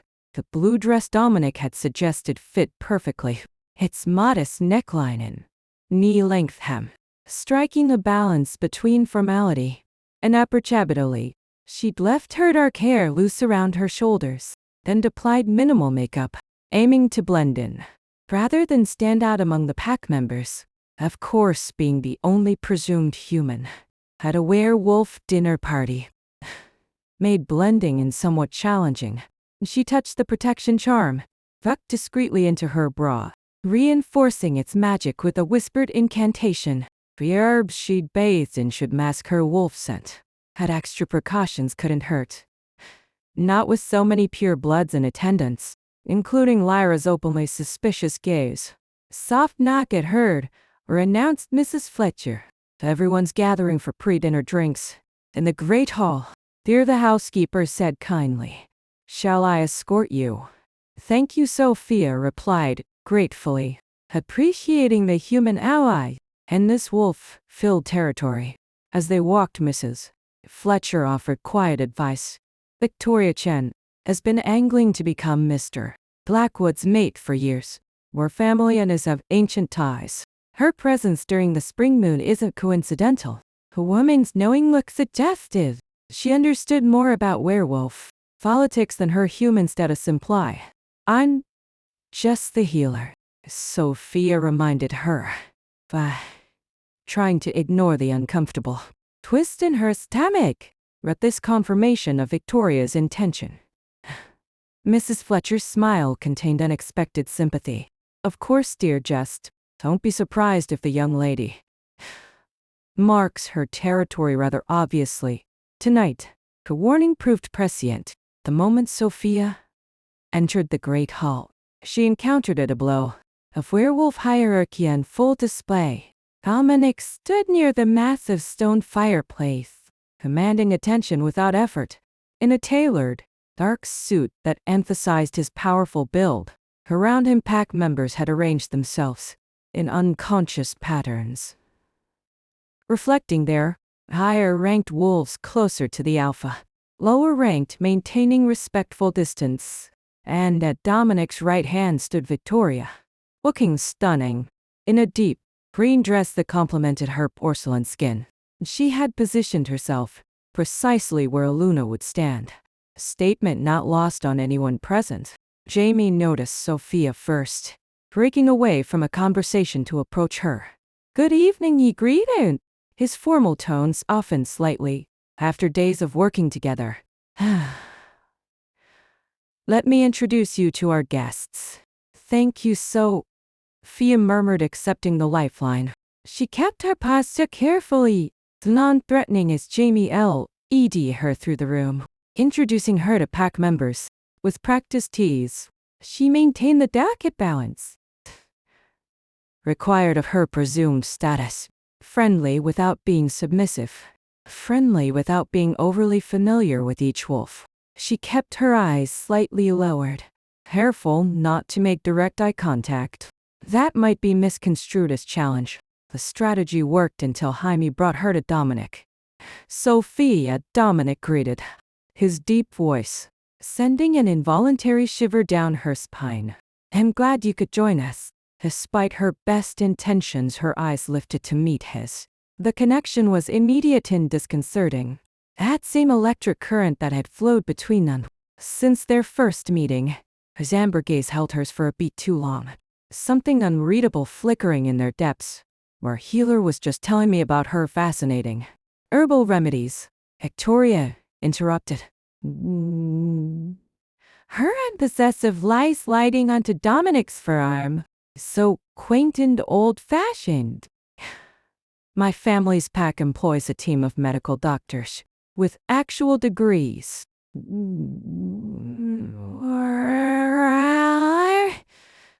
Condescending. Traditional healing methods have their place alongside modern medicine. Dominic replied evenly. Sophia's treatments have proven remarkably effective. Victoria's perfectly shaped eyebrow arched. Have they? Wow, how interesting that you've had occasion to sample them. So, soon after her arrival, the insinuation hung in the air. Dominic merely smiled. "Dinner should be ready, shall we?" The dining room continued the manners theme of understated elegance. With a long mahogany table set for 20, Sophia found herself seated between Jaime and an elderly pack member named Mara, while Dominic took his place at the head of the table, with Victoria positioned strategically at his right. The Luna's traditional seat. Sophia couldn't help noticing how Victoria leaned toward Dominic, throughout the first course, each movement deliberately showcasing her slender neck or delicate wrists, places where scent collected strongest. The territorial display was obvious to anyone with wolf senses. Don't let her intimidate you, Mara whispered, her wrinkled hand patting Sophia's. Victoria's been trying to secure her position as Luna for 3 spring gatherings. Now I'm just staff, Sophia reminded her, keeping her voice low. Pack politics don't concern me. Mara's knowing smile suggested she thought otherwise.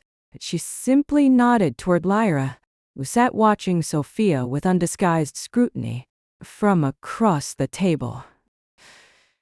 Ms. Vasquez, Lyra called, raising her voice just enough to draw the table's attention. Tell us more about your background, Dominic mentioned. You run a small herb shop in Ravenwood Falls. The innocent question carried undertones of interrogation. Sophia took a calming breath, reciting the carefully constructed narrative she'd prepared. My grandmother owned the shop for 40 years, she explained. When she passed away 3 years ago, I took over. We specialize in traditional remedies, based on her family recipes. And your formal medical training I repressed. 2 years of pharmacology at Western State, Sophia replied smoothly. Plus my apprenticeship under my grandmother. Hardly comprehensive, Victoria commented, especially for treating werewolf physiology. A direct acknowledgement of their nature. Something humans supposedly didn't know. Plus a trap. Sophia sidestepped it carefully. My grandmother believed that understanding a patient's unique needs was more important than standardized approaches.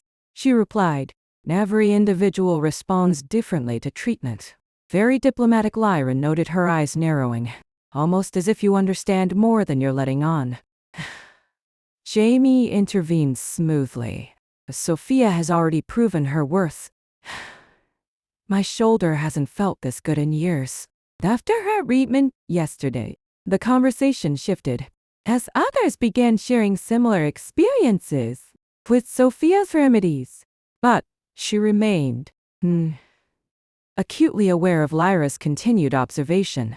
Throughout the meal, she caught Dominic watching her as well, his attention repeatedly drawn to her, despite Victoria's increasingly obvious attempts to capture it.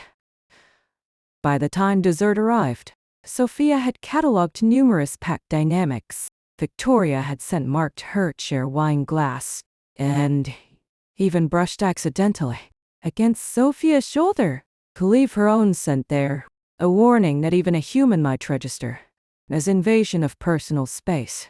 Other unmated females showed similar territorial behaviors, though less blatantly, while the males performed subtle dominance displays for Dominic's approval. Throughout it all, Sophia maintained her facade of human ignorance, pretending not to notice the wolf behaviors surrounding her. Her own wolf grew increasingly restless, responding to the primal energies filling the room. Challenge female claim position, show strength. Sophia silenced the dangerous urges with practiced determination. She couldn't afford to reveal herself, not here, not surrounded by potential enemies. Survival required patience and control, not territorial confrontation. But when Victoria accidentally spilled wine on Sophia's dress, and Dominic immediately offered his handkerchief, their fingers touched briefly over the exchange.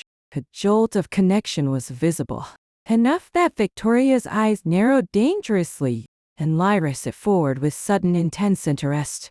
For a moment the entire table fell silent, every werewolf present sensing the subtle shift in energy.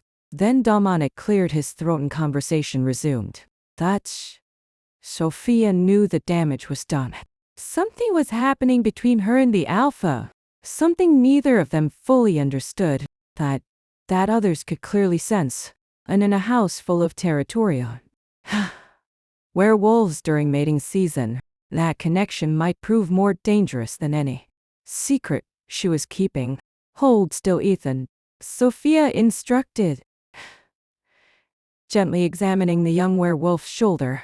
The teenager, barely 16, and still awkward with his recently manifested abilities, had injured himself during morning training exercises. This will sting a bit, but then you'll feel relief. She carefully applied her grandmother's special balm to the strained muscles, watching his expression shift from discomfort to surprise as the healing herbs took immediate effect. "That's amazing," he breathed, rotating his shoulder experimentally. "It was throbbing a minute ago, but now it just feels warm." Sophia smiled, pleased with the results. "The warming sensation is the herbs, stimulating blood flow to speed healing. You'll need to apply more tonight before bed. But you should be fine for this afternoon's training, if you're careful." "You're a miracle worker," Ethan declared with teenage enthusiasm. "Dr. Whitmore usually just gives us ice packs and pain relievers. Different approaches for different situations." Sophia replied diplomatically, though privately she considered cold therapy counterproductive. For werewolf muscle injuries, their naturally elevated body temperature meant healing required heat, not ice, something her grandmother had taught her years ago. She was just sealing the jar of balm when the treatment room door swung open. Without warning, Victoria entered, followed by 2 other female wolves Sophia recognized from dinner, all dressed in expensive athletic wear. That suggested they'd been observing the training sessions. "Ethan, darling, your mother's looking for you," Victoria announced, her voice honey-sweet. Despite the territorial aggression radiating from her posture, the teenager sensed the underlying tension and beat a hasty retreat, leaving Sophia alone with the 3 purebloods. She maintained her professional demeanor, despite the obvious confrontation brewing. "Can I help you with something?" she asked politely, wiping her hands on a clean towel. Victoria approached the treatment table, examining the herbal preparations with exaggerated distaste. "I heard you were reading pack numbers with these concoctions." She picked up a jar, removing the lid to sniff the contents, before wrinkling her perfect nose. "How primitive. Traditional remedies have stood the test of time," Sophia replied evenly. "Perhaps for humans," Victoria countered, "but werewolf physiology requires specialized medical knowledge." "Real medical knowledge." She set the jar down with deliberate carelessness. "My family's pack employs top specialists in werewolf medicine, doctors with actual degrees from accredited universities." The implication that Sophia's methods were inferior stung more than it should have, but she kept her expression neutral. "I understand your concern for the PAX well-being." For you, Victoria stepped closer, her movements deliberately invasive. "Because I wonder what Dominic was thinking, bringing an untrained human into his territory during our most sacred season. Especially one who seems to have caught his attention in such an unusual way." The threat was unmistakable. Sophia began methodically cleaning her workspace, refusing to be intimidated. "I'm just doing the job I was hired for." "You're overstepping," Victoria hissed, dropping all pretense of civility. "This pack needs a proper Luna, not some backwards herb which playing doctor. Dominic's distraction with you is temporary. Her curiosity, nothing more." Sophia's wolf surged forward with unexpected ferocity, responding to the challenge in Victoria's tone. She felt her eyes begin to heat with the telltale amber glow of a shifting wolf, her canines lengthening fractionally behind her closed lips. Challenge, defend, show strength. With tremendous effort, Sophia pushed her wolf down, but not before Victoria's eyes widened in sudden suspicion. "What was that?" she demanded, leaning closer to study Sophia's face. Before Victoria could examine her further, the treatment room door opened again. This time several older pack members entered. "LED by Mara." "Victoria dear, we've been looking everywhere for you," Mara said cheerfully, though her eyes held warning. "The floral arrangements for the equinox ceremony Need your expert touch. I'm busy at the moment, Victoria replied coldly, still watching Sophia with narrowed eyes. The girl's busy to remark Samuel, one of the pack elders, who had been openly appreciative of Sophia's remedies. My arthritis hasn't felt this good in decades. Since she treated it, I let her work. Another elder nodded agreement. My granddaughter's rash cleared up overnight. With her solve, Dr. Whitmore had been treating it for weeks. With no improvement, Victoria found herself outnumbered. As more pack members voiced support for Sophia's methods, the realization that she'd miscalculated her approach was evident in her tight-lipped smile. We'll continue this discussion later, she told Sophia with false pleasantness, and simply concerned for the PAX's well-being. After all, we wouldn't want anyone receiving inappropriate treatment. The double meaning hung in the air. Thus Victoria departed with her followers, leaving Sophia with the elders, who had inadvertently rescued her. Don't mind her, Mara advised, patting Sophia's hand. Victoria comes from old money and older prejudices. Her family believes traditional methods beneath them. Thank you for your intervention, Sophia said sincerely, still struggling to calm her agitated wolf. Her hands trembled slightly as she arranged her herb jars. Your remedies work, Samuel stated matter-of-factly. That's all that matters to most of us. As they discussed various treatments, Sophia gradually regained her composure. The confrontation had been closer, and she cared to admit. Another moment, and she might have revealed her true nature in the worst possible way. She was just seeing the others out when she felt it. That distinctive prickle of awareness that heralded Dominic's presence. Seconds later, he appeared in the doorway, his expression concerned. Is everything all right? He asked, scanning the room as if searching for threats. I felt something. Felt what? Her wolf's mere emergence, the territorial confrontation that he had sensed, anything at all from across the manor, was disturbing, suggesting a connection between them that transcended normal alpha awareness. Just a minor disagreement about treatment approaches, Sophia explained carefully. Victoria has strong opinions about modern versus traditional medicine. Dominic's jaw tightened. Victoria should remember her place as a guest in this territory. It's fine, Sophia, serve him. Though her still racing heart suggested otherwise. Cultural differences are to be expected. He studied her face with unnerving intensity. You're pale. Did she threaten you? Not explicitly. Sophia busied herself, organizing supplies to avoid his penetrating gaze. Territorial behavior is natural during important gatherings.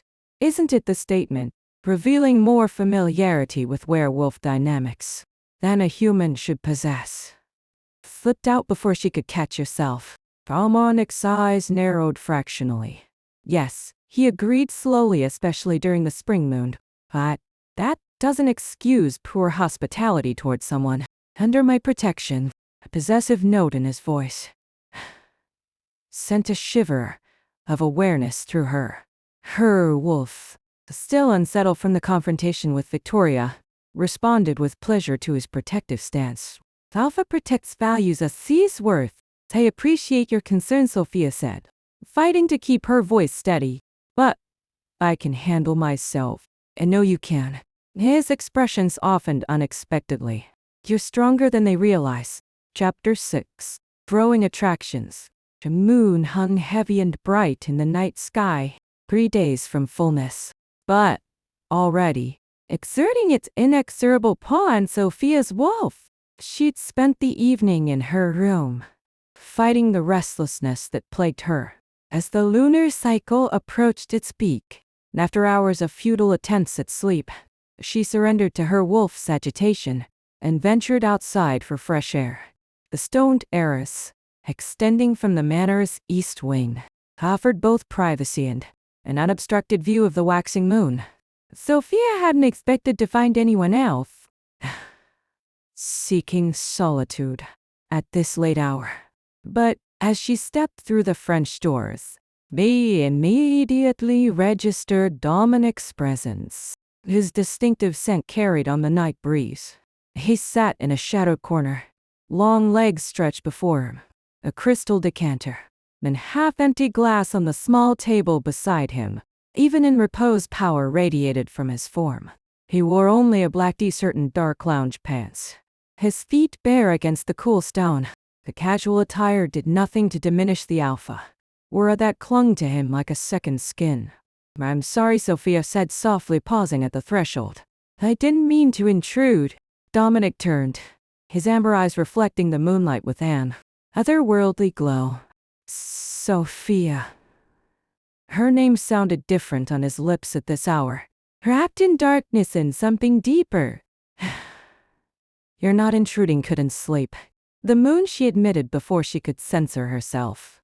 At his raised eyebrows, she hastily added, "It's so bright tonight." "My grandmother always said, a waxing moon disrupts sleep patterns." Ghost of a smile touched his lips. "Your grandmother was right." He gestured to the chair opposite his. "Join me." The invitation, casual yet somehow significant, hung between them.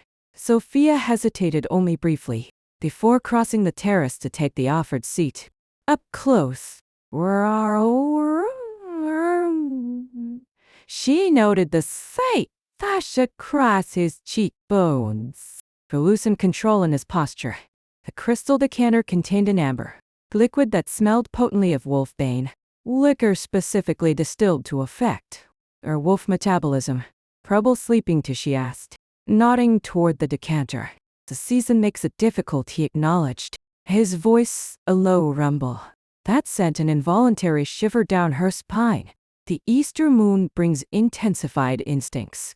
Sophia nodded, understanding all too well. The approaching full moon strained her control, making her wolf restless, and her body hyper-aware of the alpha's proximity. "Try some," Dominic offered unexpectedly, pouring a second glass of the amber liquor. "It helps dull the edges." The casual reference to werewolf physiology should have alarmed her. At the midnight hour, and moonlight created a bubble of intimacy that made such concerns seem distinct. Sophia accepted the glass, careful to avoid brushing his fingers. The liquor burned pleasantly down her throat, warming her from within. Wolfsbane's spirits affected half-bloods less intensely than pure bloods, but she still felt an immediate loosening of the constant tension she carried. "This is strong," she commented, taking another small sip. "Family recipe," Dominic replied, "preserved for nights when control becomes challenging." Silence settled between them, not uncomfortable but charged with unspoken awareness. The moon bathed them in silver light, highlighting the strong planes of Dominic's face and gilding his dark hair. Sophia found herself studying him, noting the shadows beneath his eyes and the slight strain around his mouth. "Something's troubling you," she observed, the wolfbane lowering her usual caution beyond the usual pressures of hosting. Dominic's gaze shifted to the moon. Tracy's appearance stirred old memories. Ones I'd prefer remained buried. He took another swallow of his drink. "Especially during this lunar phase?" "I'm sorry," Sophia offered simply. He shook his head. "You have nothing to apologize for." His eyes returned to hers, surprisingly vulnerable in the moonlight. "Unless you're secretly planning to bind yourself to me and betray that bond for political advantage." Bitterness in his voice revealed deeper wounds than he typically allowed to show. Sophia leaned forward, instinctively responding to his pain. "What happened?" she asked gently. Dominic was silent so long, she thought he wouldn't answer. And as if the moonlight and wolfbane had unlocked something within him, he began to speak. "And Tracy and I were arranged mates, an old-fashioned concept even among traditional packs. Our families had aligned for generations. The match seemed advantageous to both sides." His finger traced the rim of his glass. "I wasn't opposed. We'd known each other since childhood, and she was intelligent, strong, good Luna material. You didn't love her, Sophia observed quietly. I respected her, he corrected. Love wasn't the primary consideration. He asked stability, compatible blood minds. Those were the priorities. A self-deprecating smile crossed his face. Romantic, isn't it? Did you feel the same? I thought so. Dominic refilled their glasses, his movements slightly less precise than usual. We completed the initial bonding ritual. Everything seemed on track, until her brother challenged me for alpha position. A fight that gave you that scar, Sophia murmured, remembering the conversation in the library. Dominic nodded, unconsciously, pressing a hand to his side, where the wound still troubled him. Daniel never accepted my leadership. He believed in alpha. From an outside bloodline. Weakened their family's position within the pack. But you won the challenge. At a cost, Dominic's expression darkened. Tracy was forced to choose between her mate bond and her family loyalty. She chose her brother, breaking our partial bond and leaving with him to join the Eastern Valley Pack. Under Vince Geller, that's why she came to your territory. With his scent on her, Sophia realized she's aligned with your rival now more than aligned. They've completed a full mating bond. The words carried resignation rather than jealousy. Her visit was meant to unsettle me. Before the spring moon, when my unmated status is most apparent to the pack, the admission hung in the night air, more revealing than perhaps he intended. An unmated alpha during fertility season faced not only physical discomfort, but political vulnerability. No wonder Victoria and others were sparkling so aggressively. I understand rejection. And Sophia found herself saying, drawn to share her own painful history. My fiancé, Michael, couldn't accept certain aspects of my family heritage. Dominic's attention focused on her. Was that predatory intensity had made her wolf simultaneously want to submit and draw closer. What couldn't he accept? Sophia chose her words carefully, balancing truth with necessary omission. My grandmother raised me with traditional practices. Herbal medicine, nature-based rituals. Beliefs. That seemed strange to his modern sensibilities.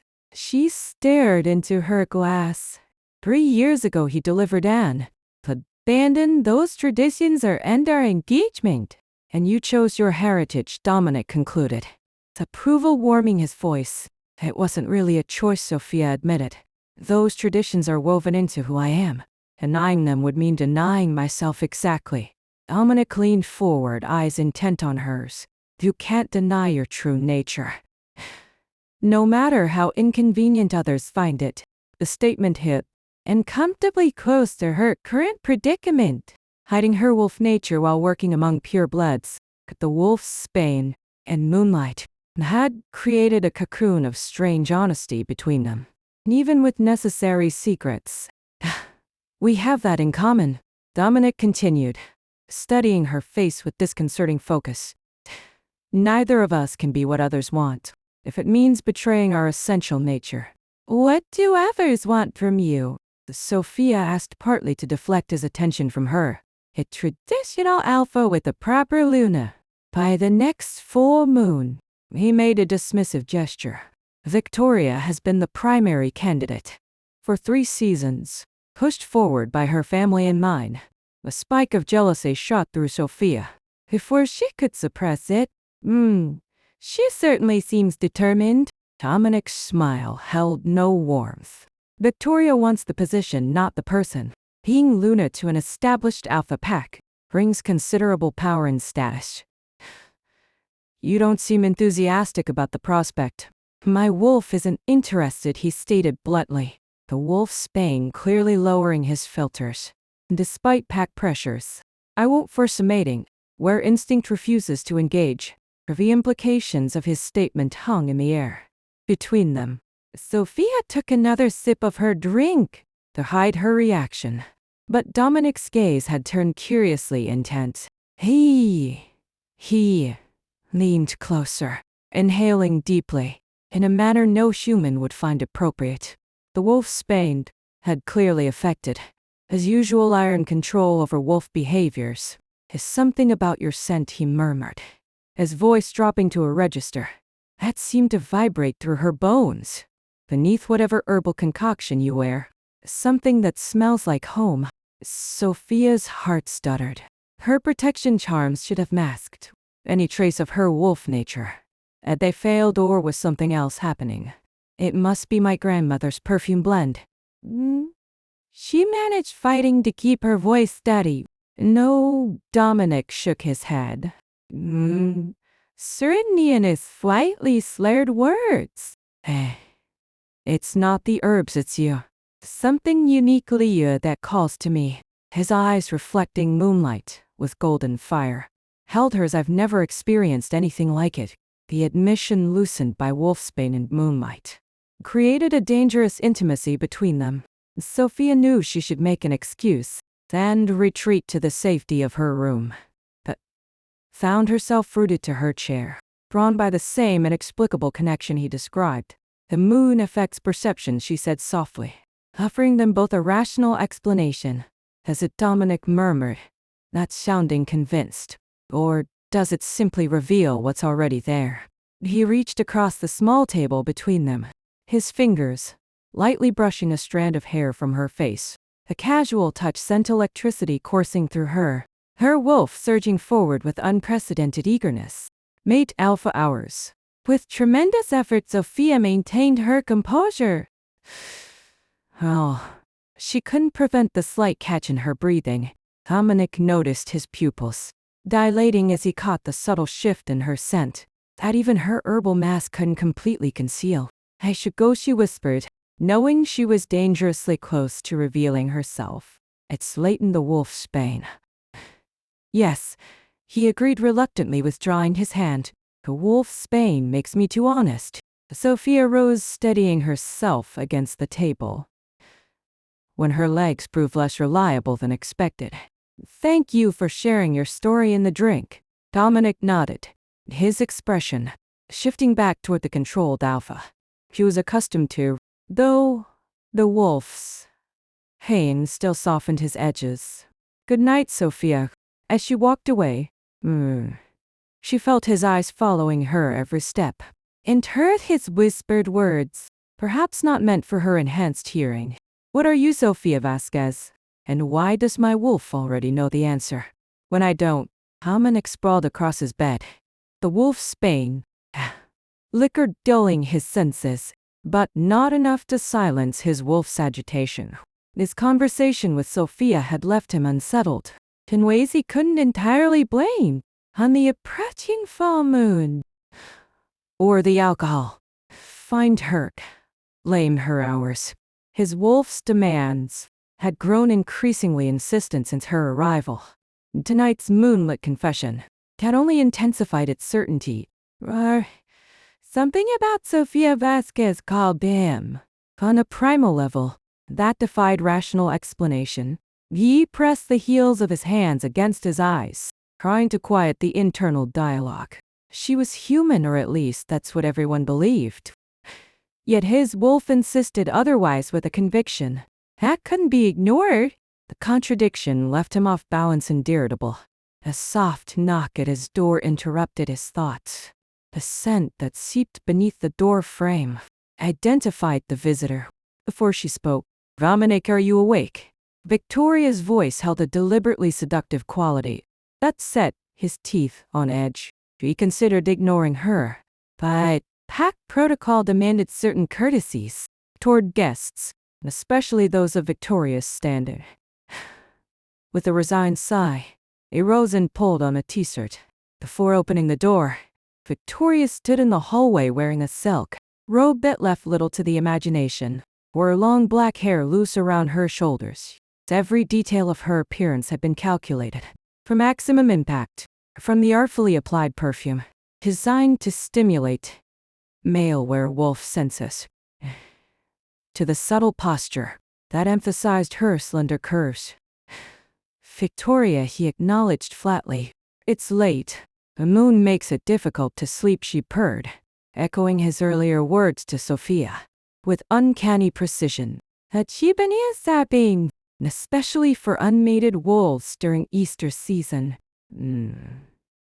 She stepped forward without invitation, forcing him to either step back or physically block her. Pack etiquette made the latter impossible, without causing offense, so he reluctantly allowed her entry, while maintaining careful distance. "Is there something specific you need, Ava?" he asked, making no attempt to hide his displeasure at the intrusion.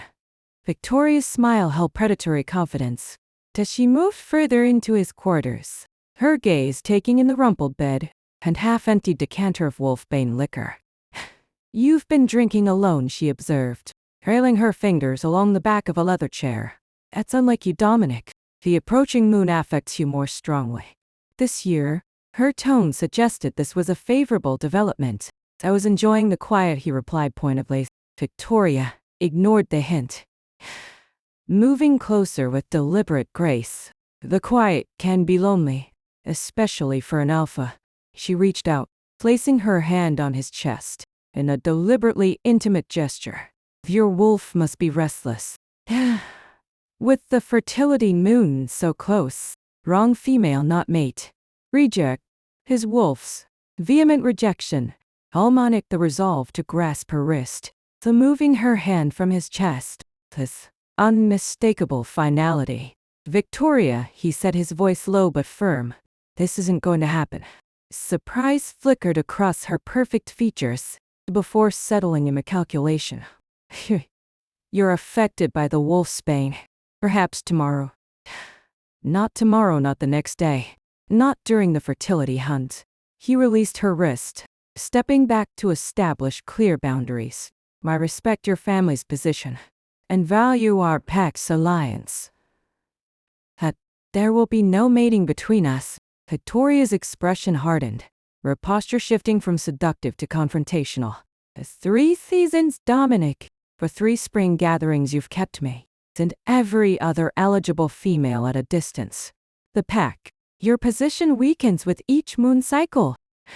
You remain unmated." "My pack is stable," he countered. Though they both knew she wasn't entirely wrong. An unmated alpha created an imbalance that enemies could exploit. Tracy's visit had been calculated to remind him of precisely that.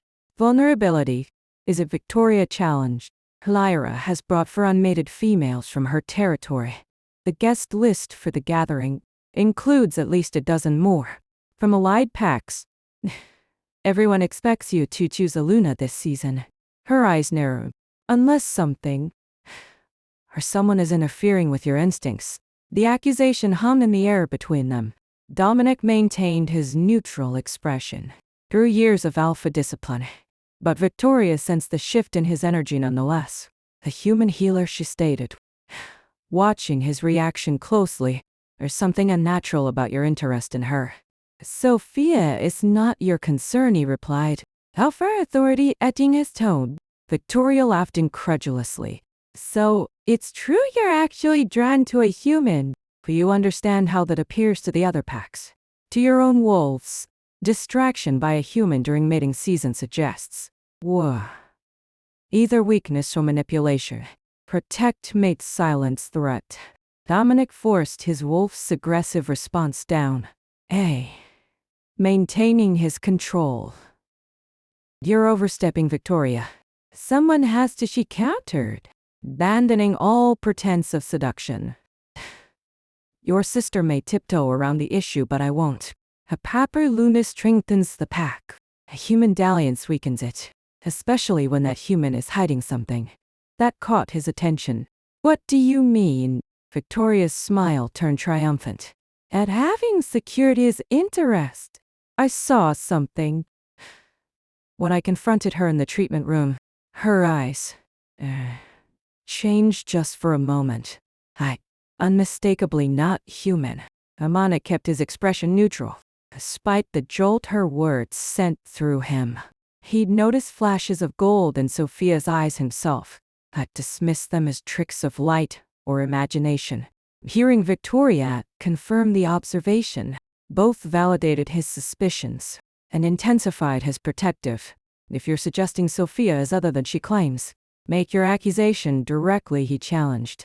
Victoria assessed him with newfound weariness. You already suspected, she realized. Whatever she is, you're drawn to her anyway. Hurl held no humor. A mighty Dominic Blackwood, ensnared by a deceptive half-blood. Or worse enough. The word carried alpha command, making Victoria flinch despite herself. You've made your position clear, now leave. For a moment rebellion flashed in her eyes, but even Victoria knew better than to directly challenge an alpha. In his own territory, she gathered her dignity and moved toward the door. Her wolf may be confused now, she said, pausing at the threshold. At the Easter moon clarifies all instincts. When her deception is fully revealed, you'll understand the mistake you're making. After she departed, Dominic stood motionless in the center of his room, Victoria's accusations circling in his mind. She confirmed what his wolf had been trying to tell him. From the beginning, Sophia Vasquez was not entirely human. The revelation should have triggered anger at the deception, concern for his PAX security, or at minimum cautious suspicion. Instead, his wolf paced with restless anticipation, more determined than ever to claim the mysterious healer. Find her now, confirmed truth make ours. Dominic poured another measure of wolfsbane liquor, hoping to quiet the insistent voice. Whatever Sophia was hiding, confronting her, while moon affected in wolfsbane loosened, would be a mistake. He needed clear senses and full control for that conversation, especially given how strongly his wolf reacted to her presence. Still, as he stared out at the waxing moon, he couldn't help wondering what lay beneath Sophia's carefully constructed facade, and why, despite the clear deception, his wolf had already accepted her as theirs. Sophia woke suddenly, her enhanced hearing picking up raised voices from the corridor. Outside her room, she'd only been asleep for an hour or two after her moonlit encounter with Dominic, and disorientation clouded her thoughts momentarily before her wolf's alertness cut through the fog. Danger, listen, prepare. She sat up, focusing on the conversation happening several doors down. Victoria's distinctive voice carried clearly, tight with restrained fury, completely undermining weeks of careful preparation. Victoria hissed, "She was supposed to be your candidate to Lyra. That was before I saw how he responds to her," came Lyra's measured reply. "Or more importantly, how he doesn't respond to you." Sophia slipped from her bed, moving silently to press her ear against the door. Eavesdropping wasn't honorable, but with her secret at stake, honor took secondary priority to survival. "He's confused," Victoria insisted. "Something isn't right about that human." I saw her eyes change, Lyra, golden like ours, during a shift. Pause followed this accusation, during which Sophia's heart pounded so loudly she feared the wolves outside might hear it. "And if you're suggesting she's not human, make the formal accusation to Dominic," Lyra finally responded. "But be certain before you do. False accusations against someone, under alpha protection, carry severe consequences. You're protecting her now too." Victoria's voice rose incredulously. "What happened to preserving the bloodline, to strengthening the pack alliances? My family has supported yours for generations, and this is how you repay that loyalty." "Lower your voice," Lyra commanded sharply. "This isn't about loyalty or alliances. It's about my brother's happiness and the pack's stability. You've pursued him for 3 seasons, Victoria, and his wolf has consistently rejected you. Even you must recognize what that means." "It means nothing," Victoria snapped. "Wolves can be stubborn, especially alphas. The fertility hunt often overcomes such resistance when instincts fully engage, or it confirms existing rejections." Lyra countered, "Have watched how he looks at Sophia. Even if she's hiding something, his wolf has already made its choice. fighting that will only create greater instability. The frank assessment stunned Sophia.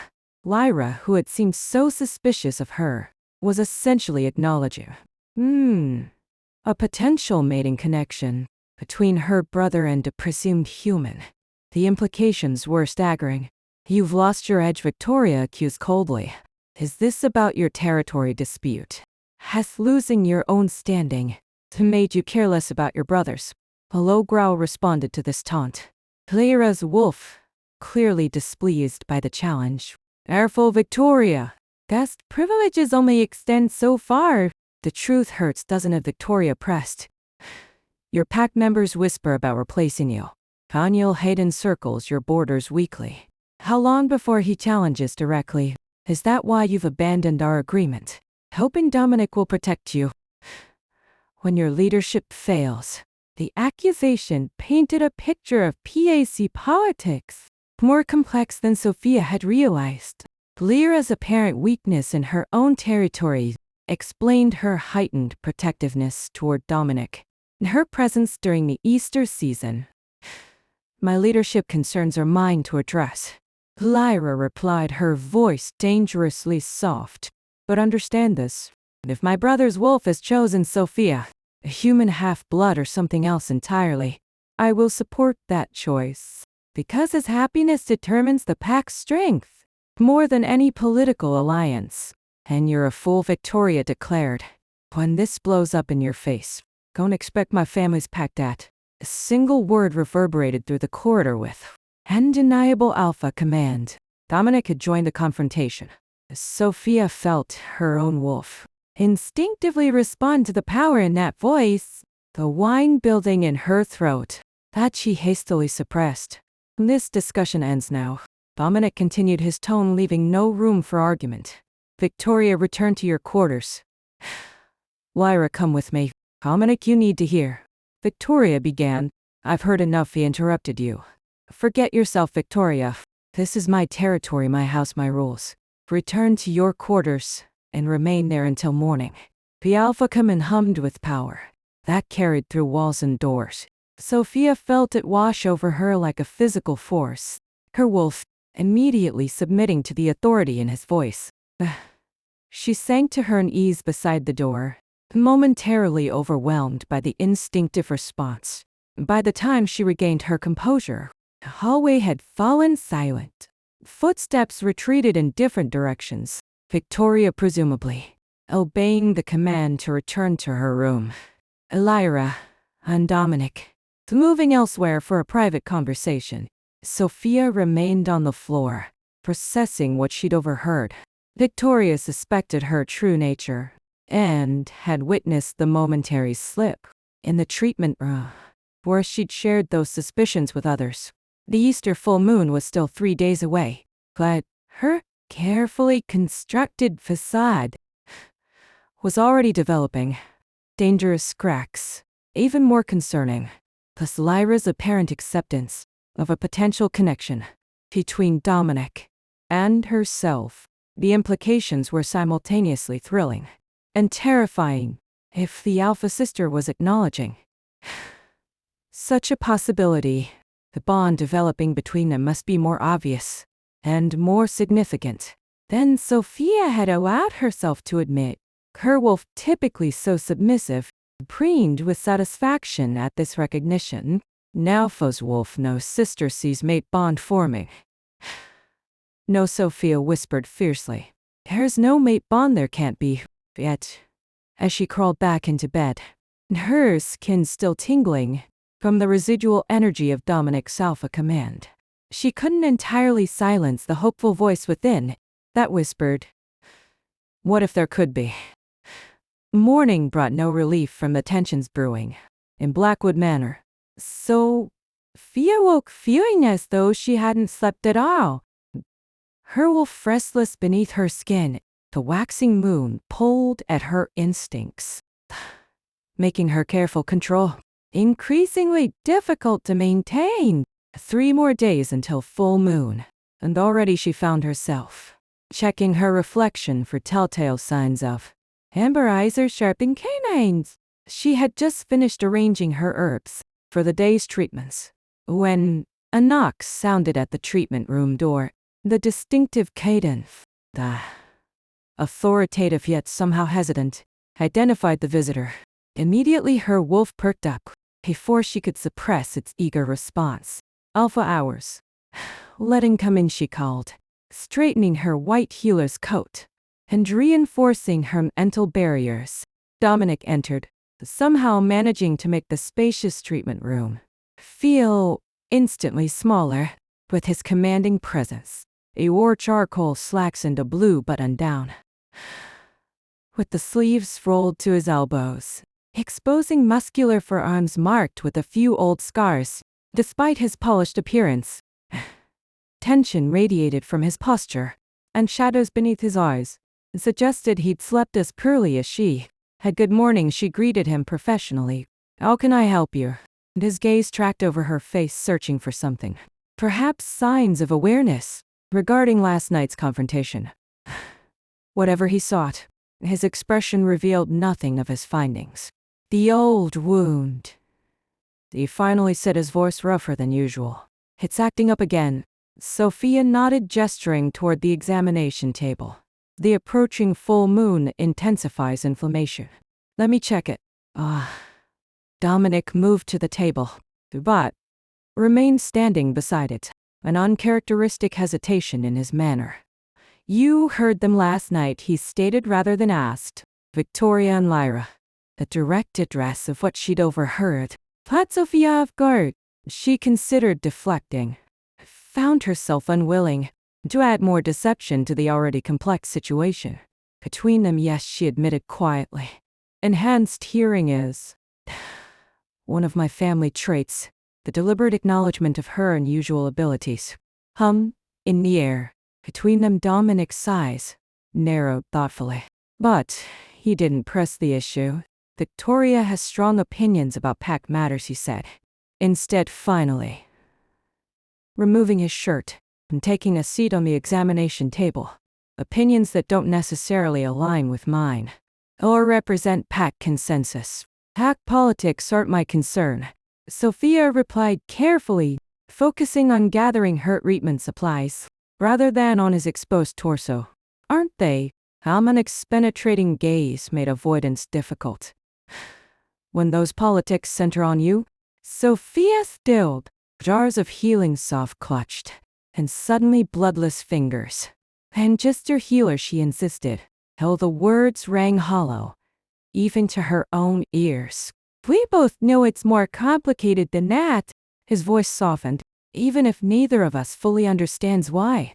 The simple acknowledgement of the connection between them, undefined but undeniable, created a dangerous intimacy.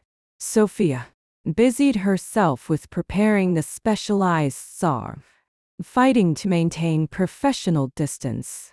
The wound looks worse than last time, she observed, gratefully shifting to safer territory. As she approached the examination table, Dominic's injury had indeed deteriorated since her previous treatment. Claw marks along his side had reopened, angry red lines seeping thin trails of blood. The surrounding tissue appeared inflamed, as the characteristic heat that signified an alpha-inflicted wound reacting to lunar energy. The approaching moon affects old challenges, he confirmed, watching her face as she examined the injury, especially those given by alphas during dominance fights. This needs a stronger remedy, Sophia decided, setting aside the regular salve, then reaching for a specially prepared jar she'd created after their last session. I enhanced the formula with additional wolfbane and silver fir extract. Dominic raised an eyebrow at the mention of herbs. Specifically associated with werewolf healing. Sophia realized her mistake too late. A human healer shouldn't know such specialized applications. She quickly added, my grandmother's remedy for wounds that resist conventional healing. If he noted the hasty explanation, he gave no indication. Her grandmother seems to have had remedies for many unusual conditions. She was a remarkable healer, Sophia replied truthfully, gathering a small amount of the enhanced salve onto her fingertips. It may burn initially, But the discomfort should quickly transform to cooling. Relief, she hesitated before touching him, acutely aware of the electricity that had passed between them. During previous contact, Dominic sensed her reservation and caught her gaze. Something fierce and possessive, flickering in his amber eyes. "I won't break, Sophia," he said softly. "Neither will you." The confidence in his statement both reassured and unnerved her. Drawing a steadying breath, she placed her fingers against the inflamed skin surrounding his wound. The connection was immediate and powerful.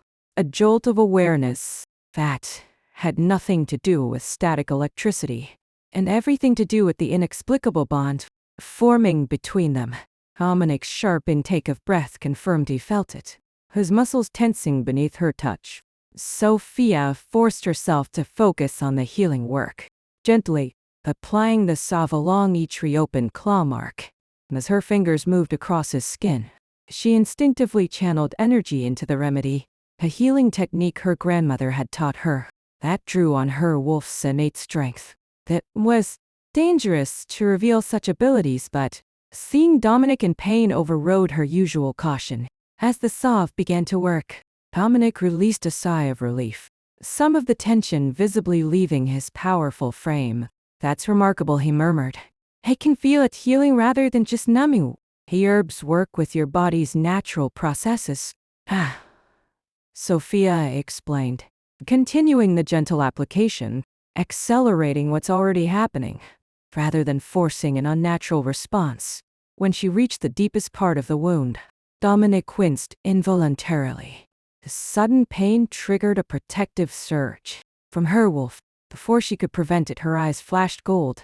A brief, but unmistakable shift that she couldn't control. Fast enough to hide, Dominic went absolutely still beneath her hands, his gaze locking onto hers with predatory focus. "Your eyes," he said quietly. Panic fluttered in her chest. A trick of the right, she deflected quickly, looking down at her work. No, his hand captured her wrist. Not roughly, but with unmistakable strength. "Ooh. Look at me, Sophia." A command, gentle but undeniable, pulled her gaze back to his. His expression held no accusation, only intense curiosity and something deeper, more primal. "What are you?" he asked simply.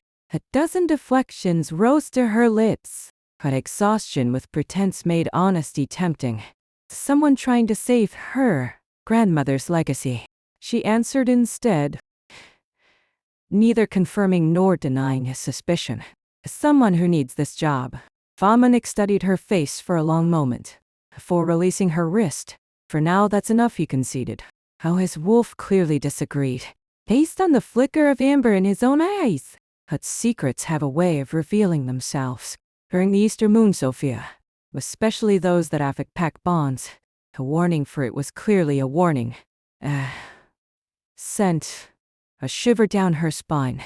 She resumed her treatment, focusing intently on the healing work to avoid further slips and control. As she worked, Dominic remained uncharacteristically quiet, though she felt his gaze on her face. The air between them thickened with unspoken questions, and the undeniable pull that had been strengthening since their first meeting. "You smell like home," he said suddenly, echoing his words from the previous night's moonlit conversation. Sophia's hand stilled against his skin. "You mentioned that last night. It's just the herbs." No, the certainty in his voice broke no argument. "It's you, something beneath the herbal mask you wear. Something that calls to my wolf in ways I've never experienced." The admission hung in the air between them, dangerous in its honesty. Sophia should deny it, should reinforce her human facade. Instead, she found herself responding to the vulnerability he'd shown with a truth of her own. "I feel it too," she whispered, barely audible. Dominic's body tensed beneath her fingers, his wolf clearly responding to her admission. He leaned forward slightly, his face drawing closer to her neck, in an unmistakably canine behavior, scenting her And motion was so natural, so instinctive, that he seemed unaware of doing it until the last moment. With visible effort, he pulled back, though his pupils had dilated with interest. "Forgive me," he said roughly. "The approaching moon makes certain instincts difficult to control." "I understand," Sophia replied more truthfully than he could know. She finished applying the salve, cleaning and bandaging the wound with careful attention. Throughout the process, their awareness of each other remained heightened, like a conversation happening beneath the silence. As Dominic stood to dress, he moved with the fluid grace of the predator he was. No hint of the earlier pain in his movements. "Your healing abilities are exceptional," he observed, buttoning his shirt. "Beyond any I've encountered." "My grandmother was a gifted teacher," Sophia deflected, cleaning her workspace to avoid his penetrating gaze. "She taught you more than herbal remedies, I think." He moved to the door but paused before leaving. "Whatever you're hiding, Sophia, know this. My wolf has already decided about you. The human part of me is slower to understand. I'm equally invested." The implication in his words sent heat flooding through. The implication in his words sent heat flooding through her. Her wolf, preening with satisfaction, met his near acknowledgement of their connection. "The spring moon gathering begins tomorrow," Dominic continued, his gaze holding hers. "Many unmated wolves will arrive, all seeking potential mates. During the Easter celebration, Victoria among them." Jealousy flared before Sophia could suppress it. "That's pack business, not my concern." A smile, subtle but genuine, curved his lips. "Isn't it your heartbeat just accelerated, Sophia?" Her pupils dilated. Their scent changed, however, briefly. The observations, accurate and revealing, his enhanced awareness of her physical responses, left her momentarily speechless. "My wolf notices things about you that I can't explain," he said softly. "No, just as your eyes change color. When your emotions run high. We're both keeping secrets for our own reasons, but the Easter moon has a way of revealing truths, whether we're ready or not." With that enigmatic statement he left, the subtle scent of wolfbane and healing herbs lingering in his wake. Sophia sank into her chair, hands trembling slightly, as she processed the implications of their exchange. Dominic knew she wasn't fully human. He hadn't confronted her directly, hadn't demanded answers. His awareness was clear. Even more unsettling was his wolf's apparent acceptance, even preference for whatever she truly was. Her own wolf, typically so cautious around pure bloods, practically purred with satisfaction. "Ooh. Alpha sees, accepts, wants." "It's not that simple," Sophia whispered to the empty room. "He's an alpha with pack responsibilities. I'm a half-blood with a business to save." Yet, as she cleaned her workspace, she couldn't silence the small, hopeful voice that wondered what might happen if, for once, she allowed herself to be fully seen, wolf and all, by someone who might actually understand. The question, terrified and exhilarated her in equal measure, much like the approaching Easter moon itself.